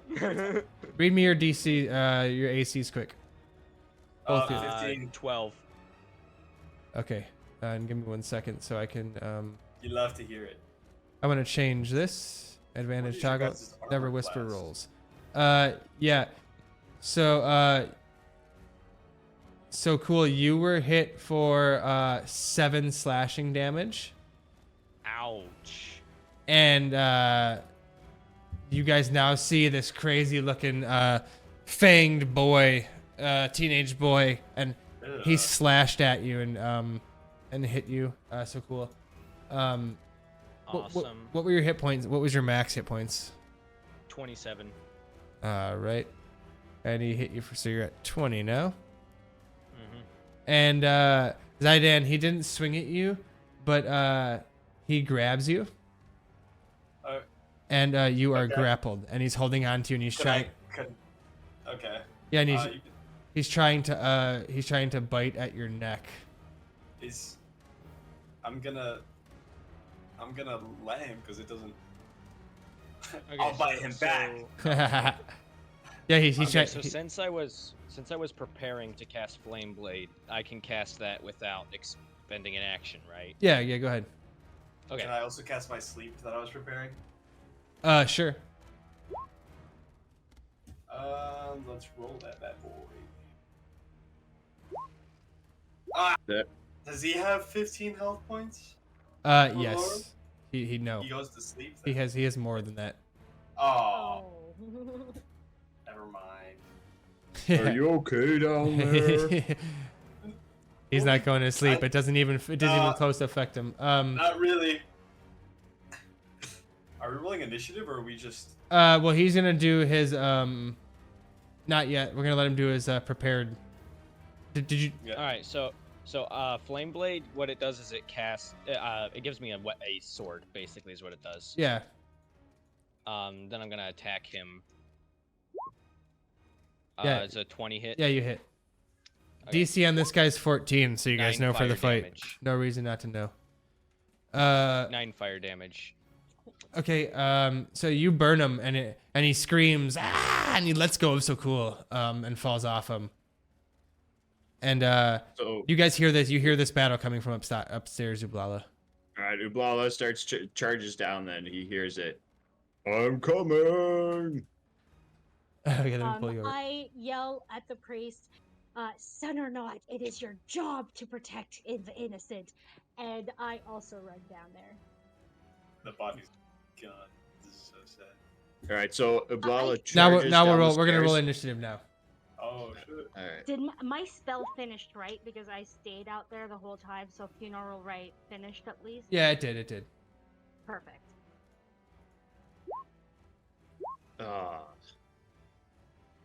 Oh man, my thing got removed. I got you. Oh, right. I got vigilant blessing now. 20. Oh. Holy shit. I only got a 6. So Dan rolled a 6. Nice. And so cool rolled a 7. Okay, Rivy, I believe it's going to be on you unless oh, yeah, it's still on you, but I rolled well. I don't know why I didn't show you guys. Okay, go ahead. It showed. Oh, okay, Yeah, it nice. did. Okay. You got 20. Yeah. I am going to kind of run so that I am in within melee range. Vivi is going to where did my sheet just go? There it is. Okay. I'm going to add divine smite to this. And then I'm also going to bonus action cast searing smite. And then I'm going to make an attack with my short sword.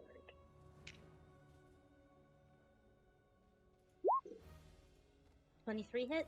Oh yeah. Beautiful. Okay. So that's 12 radiant plus 4 piercing, and then what did I say I cast? Searing. Searing. And yeah. then I do 1d6 damage, flame damage. So just only 1 flame damage though. All right. So total, you did 17. Yes. And 12 was radiant. You notice when you hit him with the radiant damage that he shrieks way louder than when you cut him. It still cut him, but you notice that the radiant damage is what's making him shriek way louder than the actual the pierce itself. What about the flame? Do I see anything with the flame damage? Nothing's. You don't notice that it does anything substantially more than it should, but it also doesn't seem like he's immune to it. It definitely burns him. Okay. Cool. That's it for me. Don't kill him. So he looks at you, Rivy, right now, and he goes to bite your neck. And well. Damn, man. So do you also see how much necrotic you took? That's how much your hit point total is reduced by. Aren't you Asimar? Don't you take half? Yeah, I'm resistant. Thank you so much. I'm resistant to necrotic damage. Nice. So you take half of the necrotic damage. Okay. So you're gonna lose. You're gonna be at that's- 17 max health, and you're gonna lose 7 total. Okay, is that permanent? It is. Permanent or until long rest? No, well, it's permanent for this fight. Yeah, like it says. Oh, It, okay. no, it's not forever. No, Oh my That God, is I was so like- much better. it's gonna be until you rest. Yeah. Jeez, Okay. I should have linked it. I linked it so you could read it. Yeah. Yeah. Jesus. We just didn't Okay. read the whole thing. Okay, Oh, I gotcha. see. Yeah. So you're Cool. 17, and you got hit for 7 damage total, right? So you got 13 out of 17 health. And yeah, he bit you good, and blood's Well, gushing. No, I half it, right? So So it's only you're only missing 3. yeah, 6 necrotic. So yeah, 17 Oh, wait, what- health, and then Okay, and then okay, the gotcha. piercing goes 17. from my temporary. So I have no more temporary hit points, but she's still at 17. Oh, I forgot about the temp. Sweet. Okay, cool. All right, sweet. And then he also takes his claw in the same breath and goes to hit. So cool. What's your AC? 12. All right, he hits you for 7 slashing. Ouch. He scratched you right across the face. Okay, sweet. On to Doru. I am Doru. On to Ublala. I lied. On to so cool. Just fire me. Okay, I cast Fireball. New DM. Perfect. Fireball. Oh great! All of us right here, Um, we're all dead now. No, not. I can't cast fireball. Yeah, I know. You're not high enough level. I am going to use Quickened Spell to burn 2 sorcery points and cast Firebolt at him, dealing. Hold on, I have to hit him first. 17 hit. Yes. So his DC to hit on this guy is 13. 14. 14. I'm sorry, 14. Okay. I deal 3 fire damage from Firebolt, from Flame Blade. I deal 10 fire damage. So total Nice. 13 fire damage. Yeah. So you burn him good. His clothes are starting to singe off. So now he's like shirtless, and you see like scratches, like he's been scratching himself and just beating himself up, and he's been going crazy down here. And that definitely slowed him down. And okay, now it is on. Oh shoot! I forgot to do my concentration check. For. Cause he hit me. Flame Blade is a concentration spell. Yeah, you're fine. All right, 16. Yeah, okay, we're good. Okay. So I don't want to jip you. You hit him for 13, right? Yeah, 13 fire. Okay, sweet. I cast guidance on somebody, so I also need to roll a concentration check. Oh yeah, I have guidance. I don't. You no longer do. Well, what's No, your no. constant? Well, how much Oh damage? wait. you take? Yeah, what's your modifier for save throw? Oh, for what is that? Is that a constitution? Constitution. Yeah. Oh, Yeah. okay. So it's 11. So I made it. Yay! You Yeah, still you're have fine. guidance. Yeah. I don't know if I could use it, but we'll see. Oh, you mean because Actually, wait. We need who did I bite last time? Me. Yeah. Oh, okay. Yeah, you're good. Never mind. Okay, so it's on on Zidane. Yep. Does he look close to perishing? He looks like he's hurt pretty good, but definitely looks like he still has a lot of fight in him. I'm going to cast.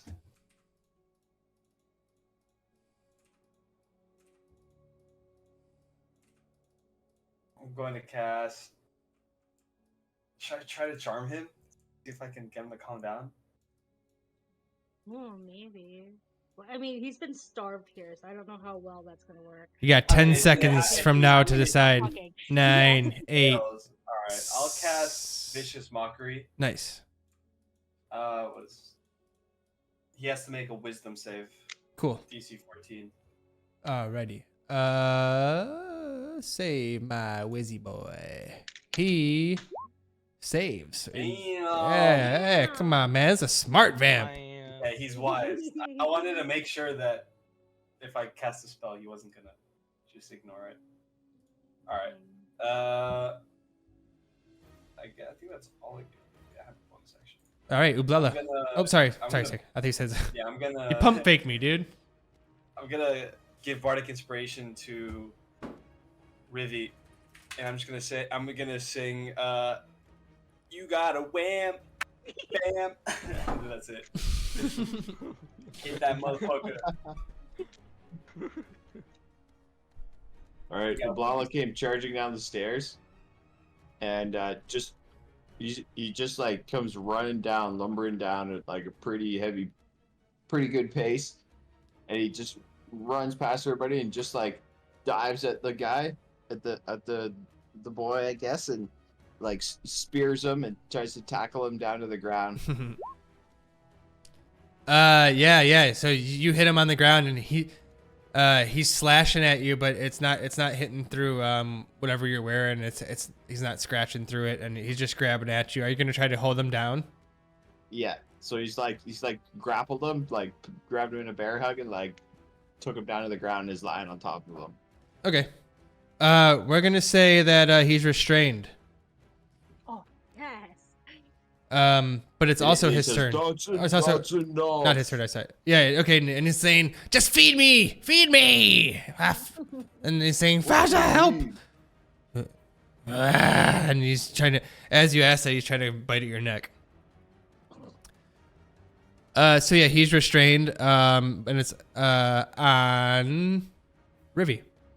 Okay. Going to.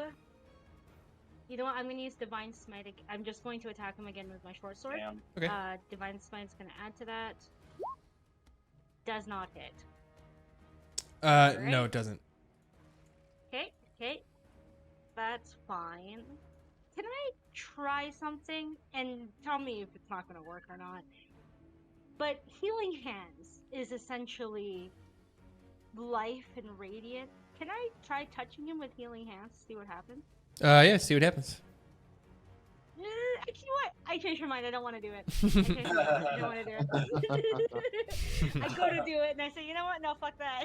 All right. Sweet. So it's on Doru. He's slashing around. Oh, wait a minute. You have advantage on your attack roll Oh. because he's restrained. So go ahead and roll again. I don't want to play you out of it. You hit. Yay! Cool. Yeah, because he's being held down. So another 12 and plus 3 piercing. So. Damn. So you hit him for 15. Nice. And 12 radiant. So woohoo. And you notice that with the radiant again, it doesn't hurt him more, but he definitely shrieks when it hits him. Almost like it's preventing him from doing something. Almost as if he's what, sorry? Like it's almost preventing him from doing something. Oh, perfect. Good. And you hit for 15, correct? Yes. Sweet. You oh wait, whoops. Jesus.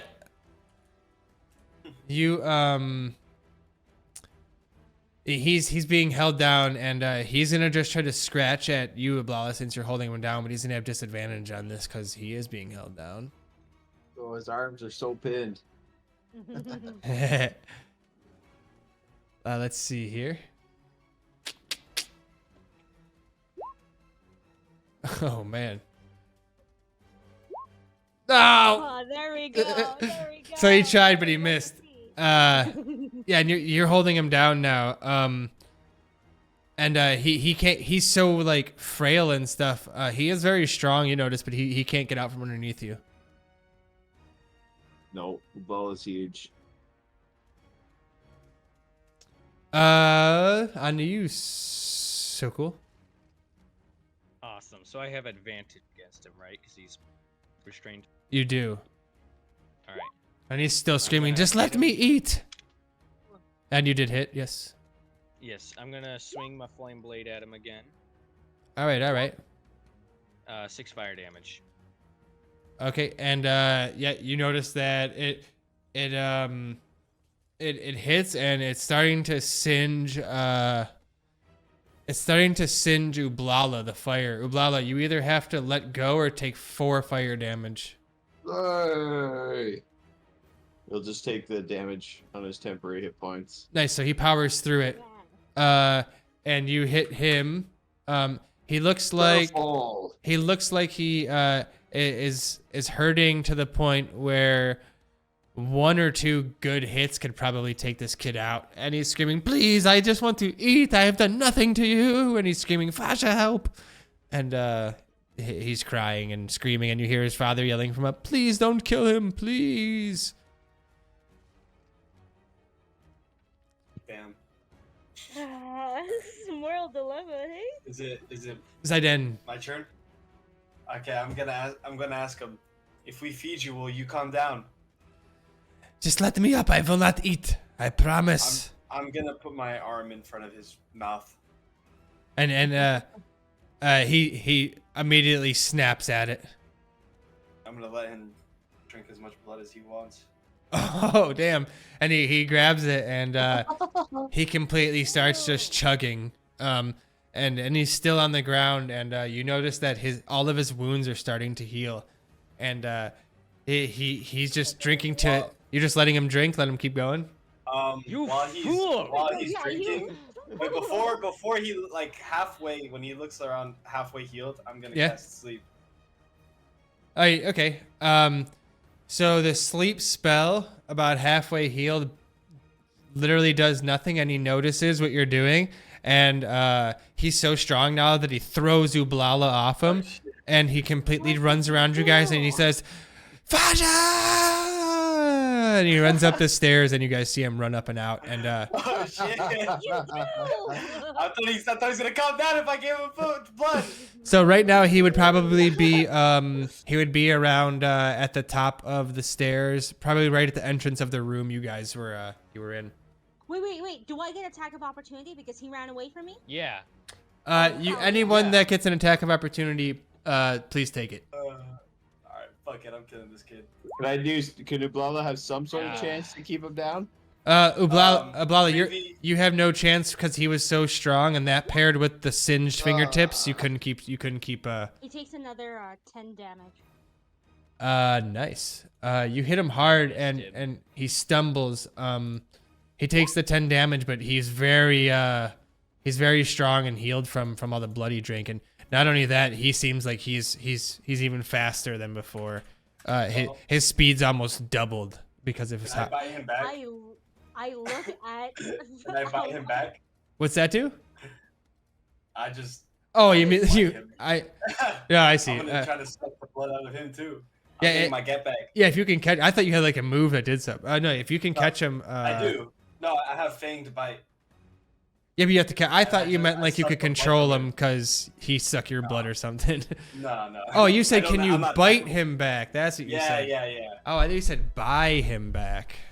I was like, Can I try to grapple him by biting him? You mean as he's running away?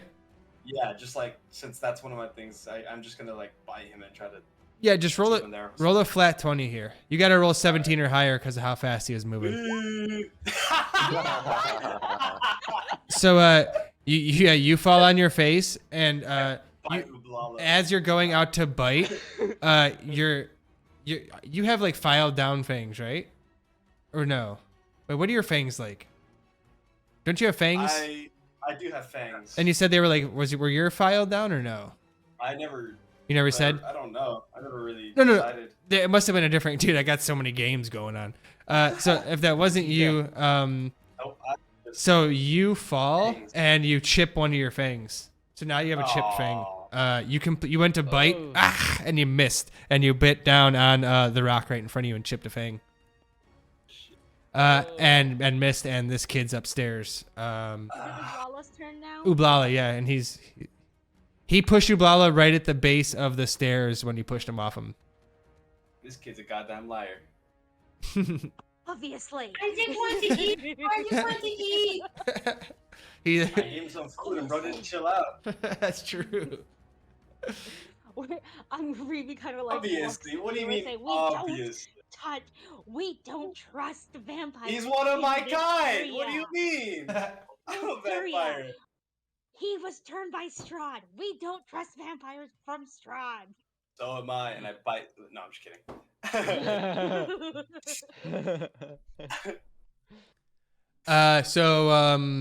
Ublala.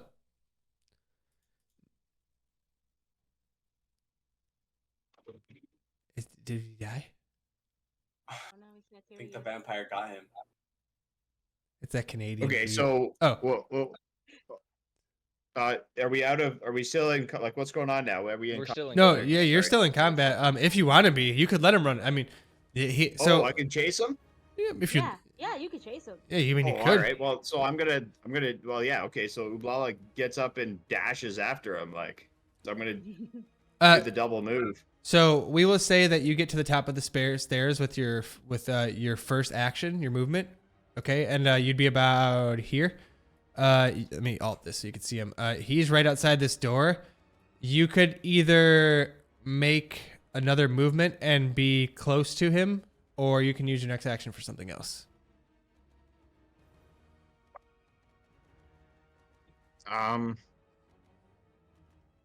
No, yeah, he's got. I mean, what else? Yeah, no, he wants to tackle him down again.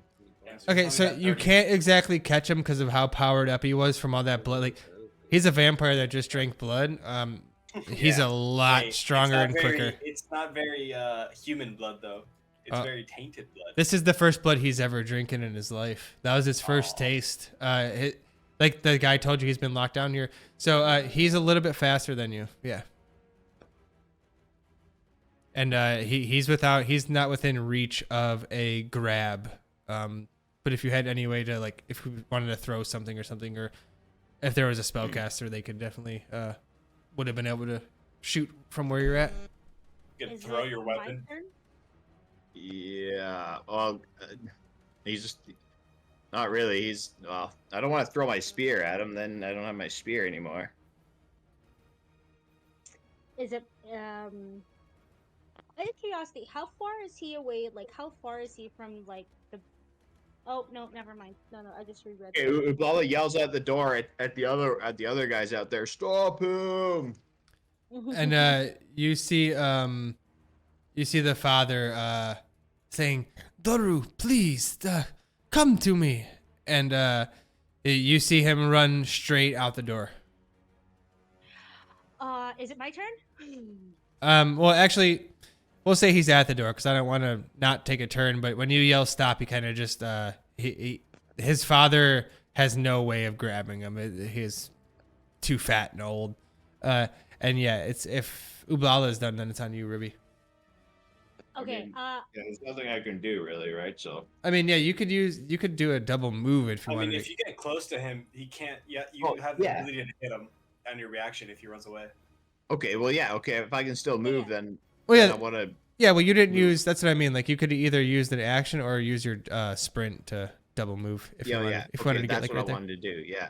Sweet. Okay, yeah. So you're Get in there. front of Sure, we can say that he was there and then he was there. Okay, so can I like? Okay, so can he run up here and then so could he like jam in front of the door, like block the door? Yeah, there's two doors. We'll say you're blocking the left one. Okay. my turn now? Yes. Cool. Ruby goes upstairs. She has 30 feet of movement. She just wants to be in line of the door so she can see him. Okay. Yeah, you definitely can get up there. And you can even make it to the edge of this room if you wanted to, but you can see him from right there when you come up through that Cool. open door. I cast command on him. He needs to make a wisdom saving throw. All right. DC's 13. Please fail.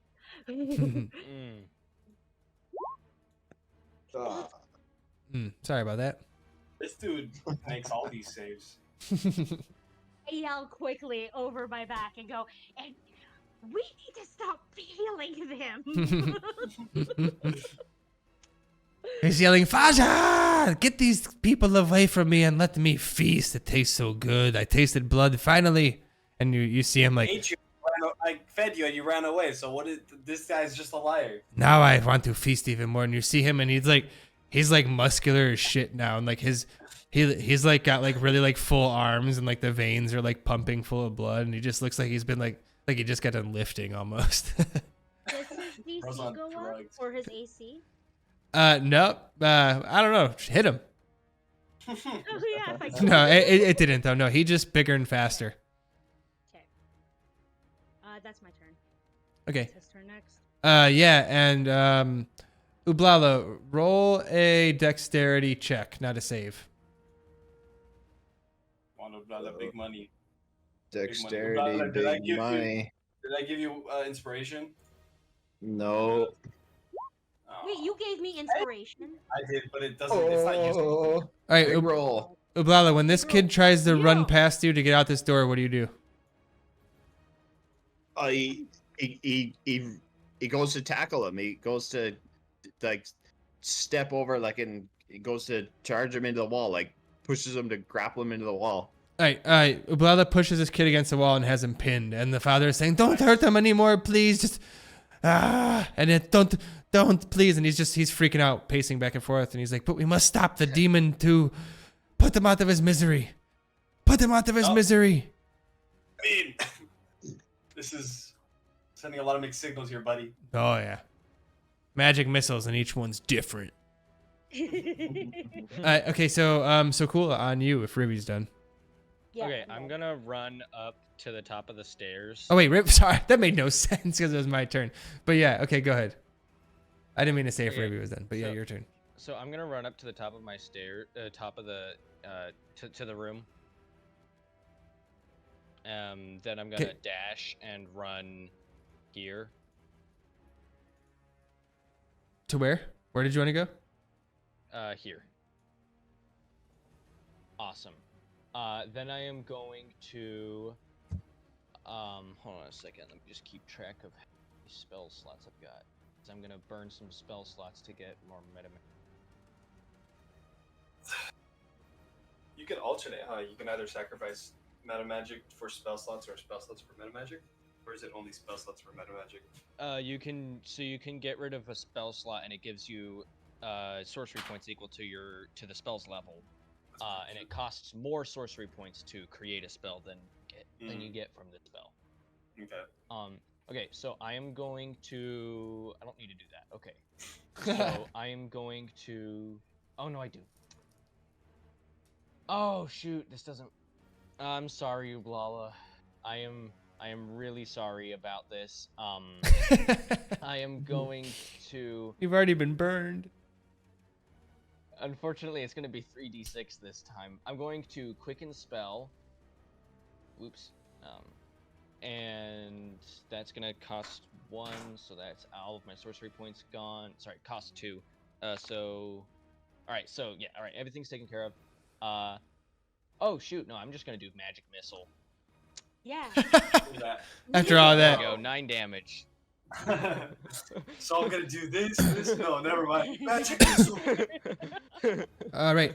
So yeah, you got him. And I gotta move you off him for a second. He's looking to be hurt, but still has some good life in him. And the dad's yelling, "Please, we can chain him back up. Please, no more hurt." Shut up, old man.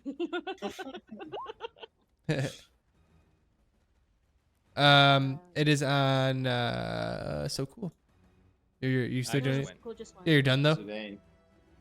Yeah, that's all I can do. Okay, Zidane, you coming up? Yeah, I have more movement than normal people, so Cool. can I move an extra so I can see him?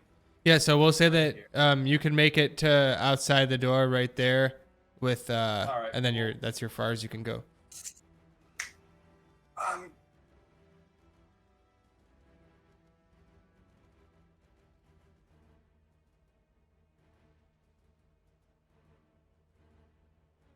I'm going to cast Charm Person on him, and I need him to make a Wisdom saving throw, please.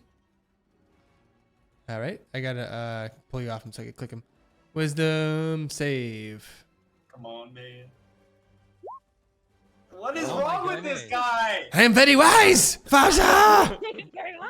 All right, then He only has a +3 to wisdom. I How is know, he but he doing keeps so rolling well? like above a 13, man. Give me more blood. He's looking right at you, saying, "Please, more." Take out my fucking banjo and kazooie. And his dad goes, "You let him feed." No. Shut up, old man! I'm gonna bite the old man. No, I'm just kidding.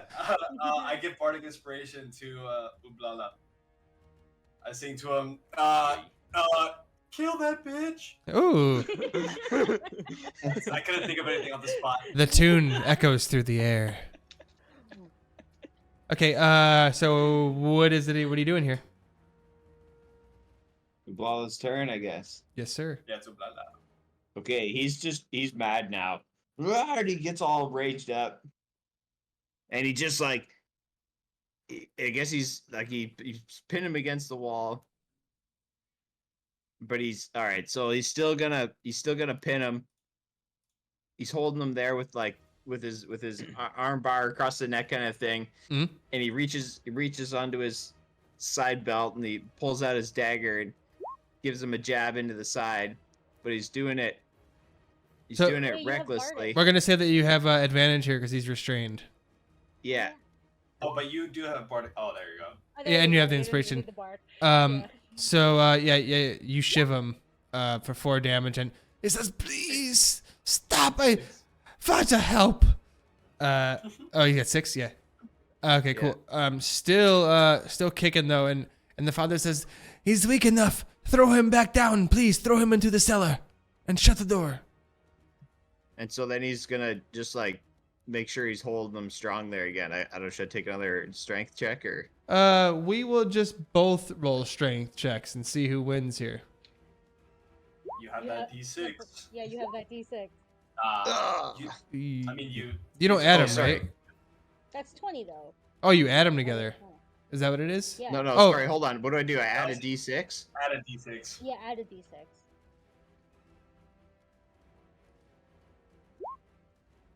2, so 18. Holy Oh my god. Oh wait, hold on. Bro, Hold on. That was a you're check rolling though. so well. That was a check, or that was a save. I mean, it's a natural 20. It doesn't. Yeah. So he pushes you off, and runs out the door. Well, I whack him with my sword. Yeah, I'm also gonna whack him with my sword. Okay, take some wax. Do we all whack him? Oh my fucking god. Hey, I hit him. I cast booming blade on my sword, and if he moves away, I he only takes did a D8. 5 fire damage. This is ridiculous. If he's moving away, he's taking a D8. He's moving away. Oh fuck! It only does 1 damage.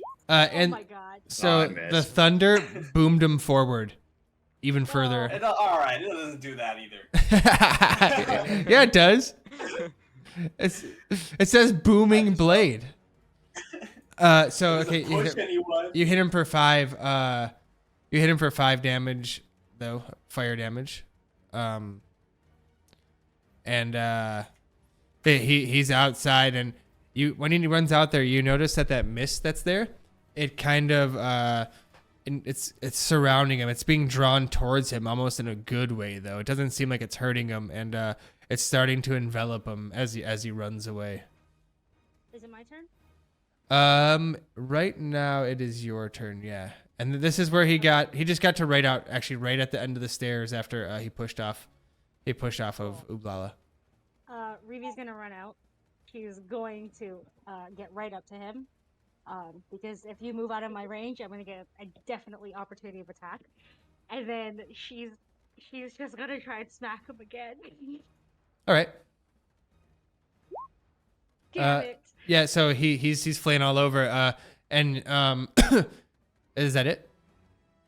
I'm just trying to see if I have any bonus actions that I can. No, I think that. Did you ever use my bardic inspiration? No, I didn't. Right, D6, right? Yeah. Still didn't hit. Ah. Okay, so I want to use real dice. This stuff doesn't feel. This doesn't feel fair. Hey. This motherfucker's a liar. That's why I'm killing him now. grab a I thought he webcam. was gonna be on that. I've eaten the blood. I will now relax and talk to you. So right now you missed, and it turns around and notices that you're the only one out here, and decides to stop running and goes for a bite right on your neck. What's your AC? He doesn't hit. He misses. My AC 17. Okay, and then he comes off and tries to claw at you, and hits you for 7 slashing. Okay, that's fine. Good old multi attack. Hey, at least he's staying here. Yep. And all I you, care about. yeah, you kind of made him mad right there, and he turned around and Perfect. and did that. I call him Onto a little bitch too. and he says Faja. Why does he keep saying Faza? He's calling out. That's all he knows how to say. He says he's been calling for years. Since this has happened. And What the? All right, I'm gonna run up to behind this kid. I'm gonna attack him. Hey, I hit him though. There we go. There we go. Good roll. Go. Finally. 17 fire damage. Damn. So Yeah. where'd you hit him in his body there? I'm aiming for his neck. Okay, so we'll say that you completely severed the head off his shoulders, and the doors are still open, and his dad's standing there watching, and the head of his son falls right at his feet, and now it's Grab his son's head and start drinking the blood from his neck. and now it's just Blood back. Yeah, I'm getting my blood back from his esophagus. it's just raining on you guys, and the father holds his son's head and starts crying. Oh, that's true. Well, I'd bite into it. It's yeah. Revi goes in there and just immediately starts like berating this man. Like, you're supposed to be a protector of the light, and you have instead protected the darkness. What is wrong with you? When I hear that, I'm gonna start walking away because I fed the vampire. So Rivi, as you're talking, you see him. He's almost agreeing with you. And he's saying, "No, I have let everybody down." And Ismark comes up to both of you and puts a hand on both of your shoulders and says, "It is a tough time for all of us." And he's real calm. He says, "Let us get on. Bury the father. My father, the daylight is burning. What had to be done must have been done, and we had no way around it. And your son is at peace now, Donovich." That's the priest's name, Donovich. And he says, "We will bury Doru when we are done burying my father, if that's what you so please." And the priest says, "We will never bury a fiend. My son was gone long ago." And he throws the head to the side, and it just lands in a puddle. What a weirdo. Finally, somebody's so- making sense. I also walk out here and just be like, okay, so. She starts talking to me. I walk up the wall away. No, you come back here. Don't climb away from me. It's like standing like right above where she can't grab me. It's just I'm so going to understand. firebolt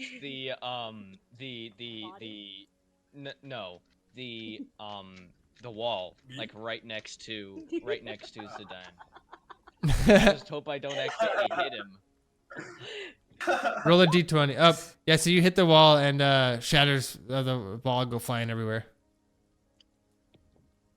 Fucking hell. Get down. I jump off. Donovich comes out and says, "We shall get on with the process now." And you see the casket. It's getting soaked in water, and everyone's kind of just standing in the rain now. And you see Irina and her brother just standing there next to their father's casket. And Ismark says, "We shall bury him now." And he motions for you guys to come over and grab your part of the casket. Yep, I grab it. I also turn to him as we're walking, I'm walking towards him.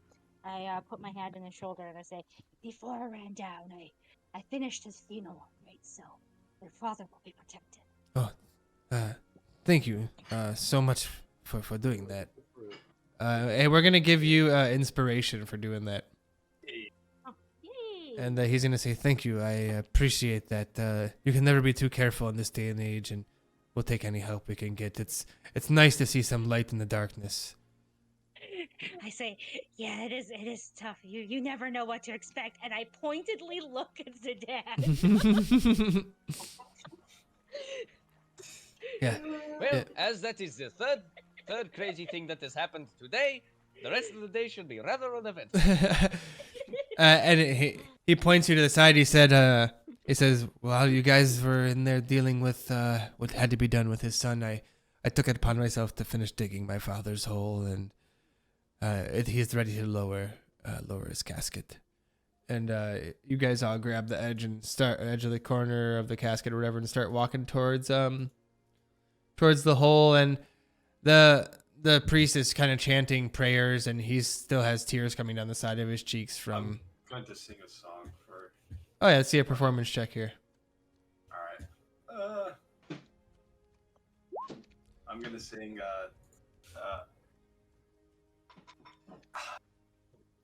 What is it? Song called "Monsters." All right. I don't know. I can't sing, I love dog. it. Yeah, you It's don't, hard though. nobody Alright. nobody was. You don't Let's have. try it. Let's go. You know what? Let's go for it. Let's go hear for it. it. All right, how'd Let's it go go? for it. How'd it go? It goes. We're all waiting. I'm not your son. You're Oh, yeah. not my father. Oh yeah. We're just two grown men saying goodbye. Oh, That's that it. one. That Nailed wasn't it. bad. That wasn't bad. That was a 17, dude. That was good. Yeah, that's solid. So Look, DC 15, I'll sing in real life. So the Cyber eyes of Doru open up the kid on the ground, and his face says, "That's fire." No, I'm just kidding. So basically, you guys are all walking towards this the hole, and he's playing a nice song, and it really does seem to help lift the spirits. No one's in a good mood, but it kind of makes it more bearable, and it does help. And you're not sure if it was your performance or what the deal was, but you notice in the distance, a lot, well, not in the distance, but a lot closer than before, actually. You're surrounded by figures, and you can't tell if they're. It's too heavy fog. They might be wolves. They might be people, and there's multiple of them, and they're all standing around. So let's get this kid over here. You guys are about over here, and these guys are down here in the houses, and they're surrounding you in the fog, and you can tell they're all looking right at you, and whatever it is, you just see eyes. You can't tell if it's wolves or anything, and it's too thick. And that's where we're gonna call it for the night. All right. Oh, that was good. Cool. That was good. I need to learn not to feed any more. Can we take a long rest? You can try. We take a long rest. You can try. Nothing like resting in front of some eyes that you don't know what they're doing. Yeah. That's like Man, resting what with a people turn of events. watching. I mean, So, like Dan, when we what go did you back. learn? Don't feed vampires. Y-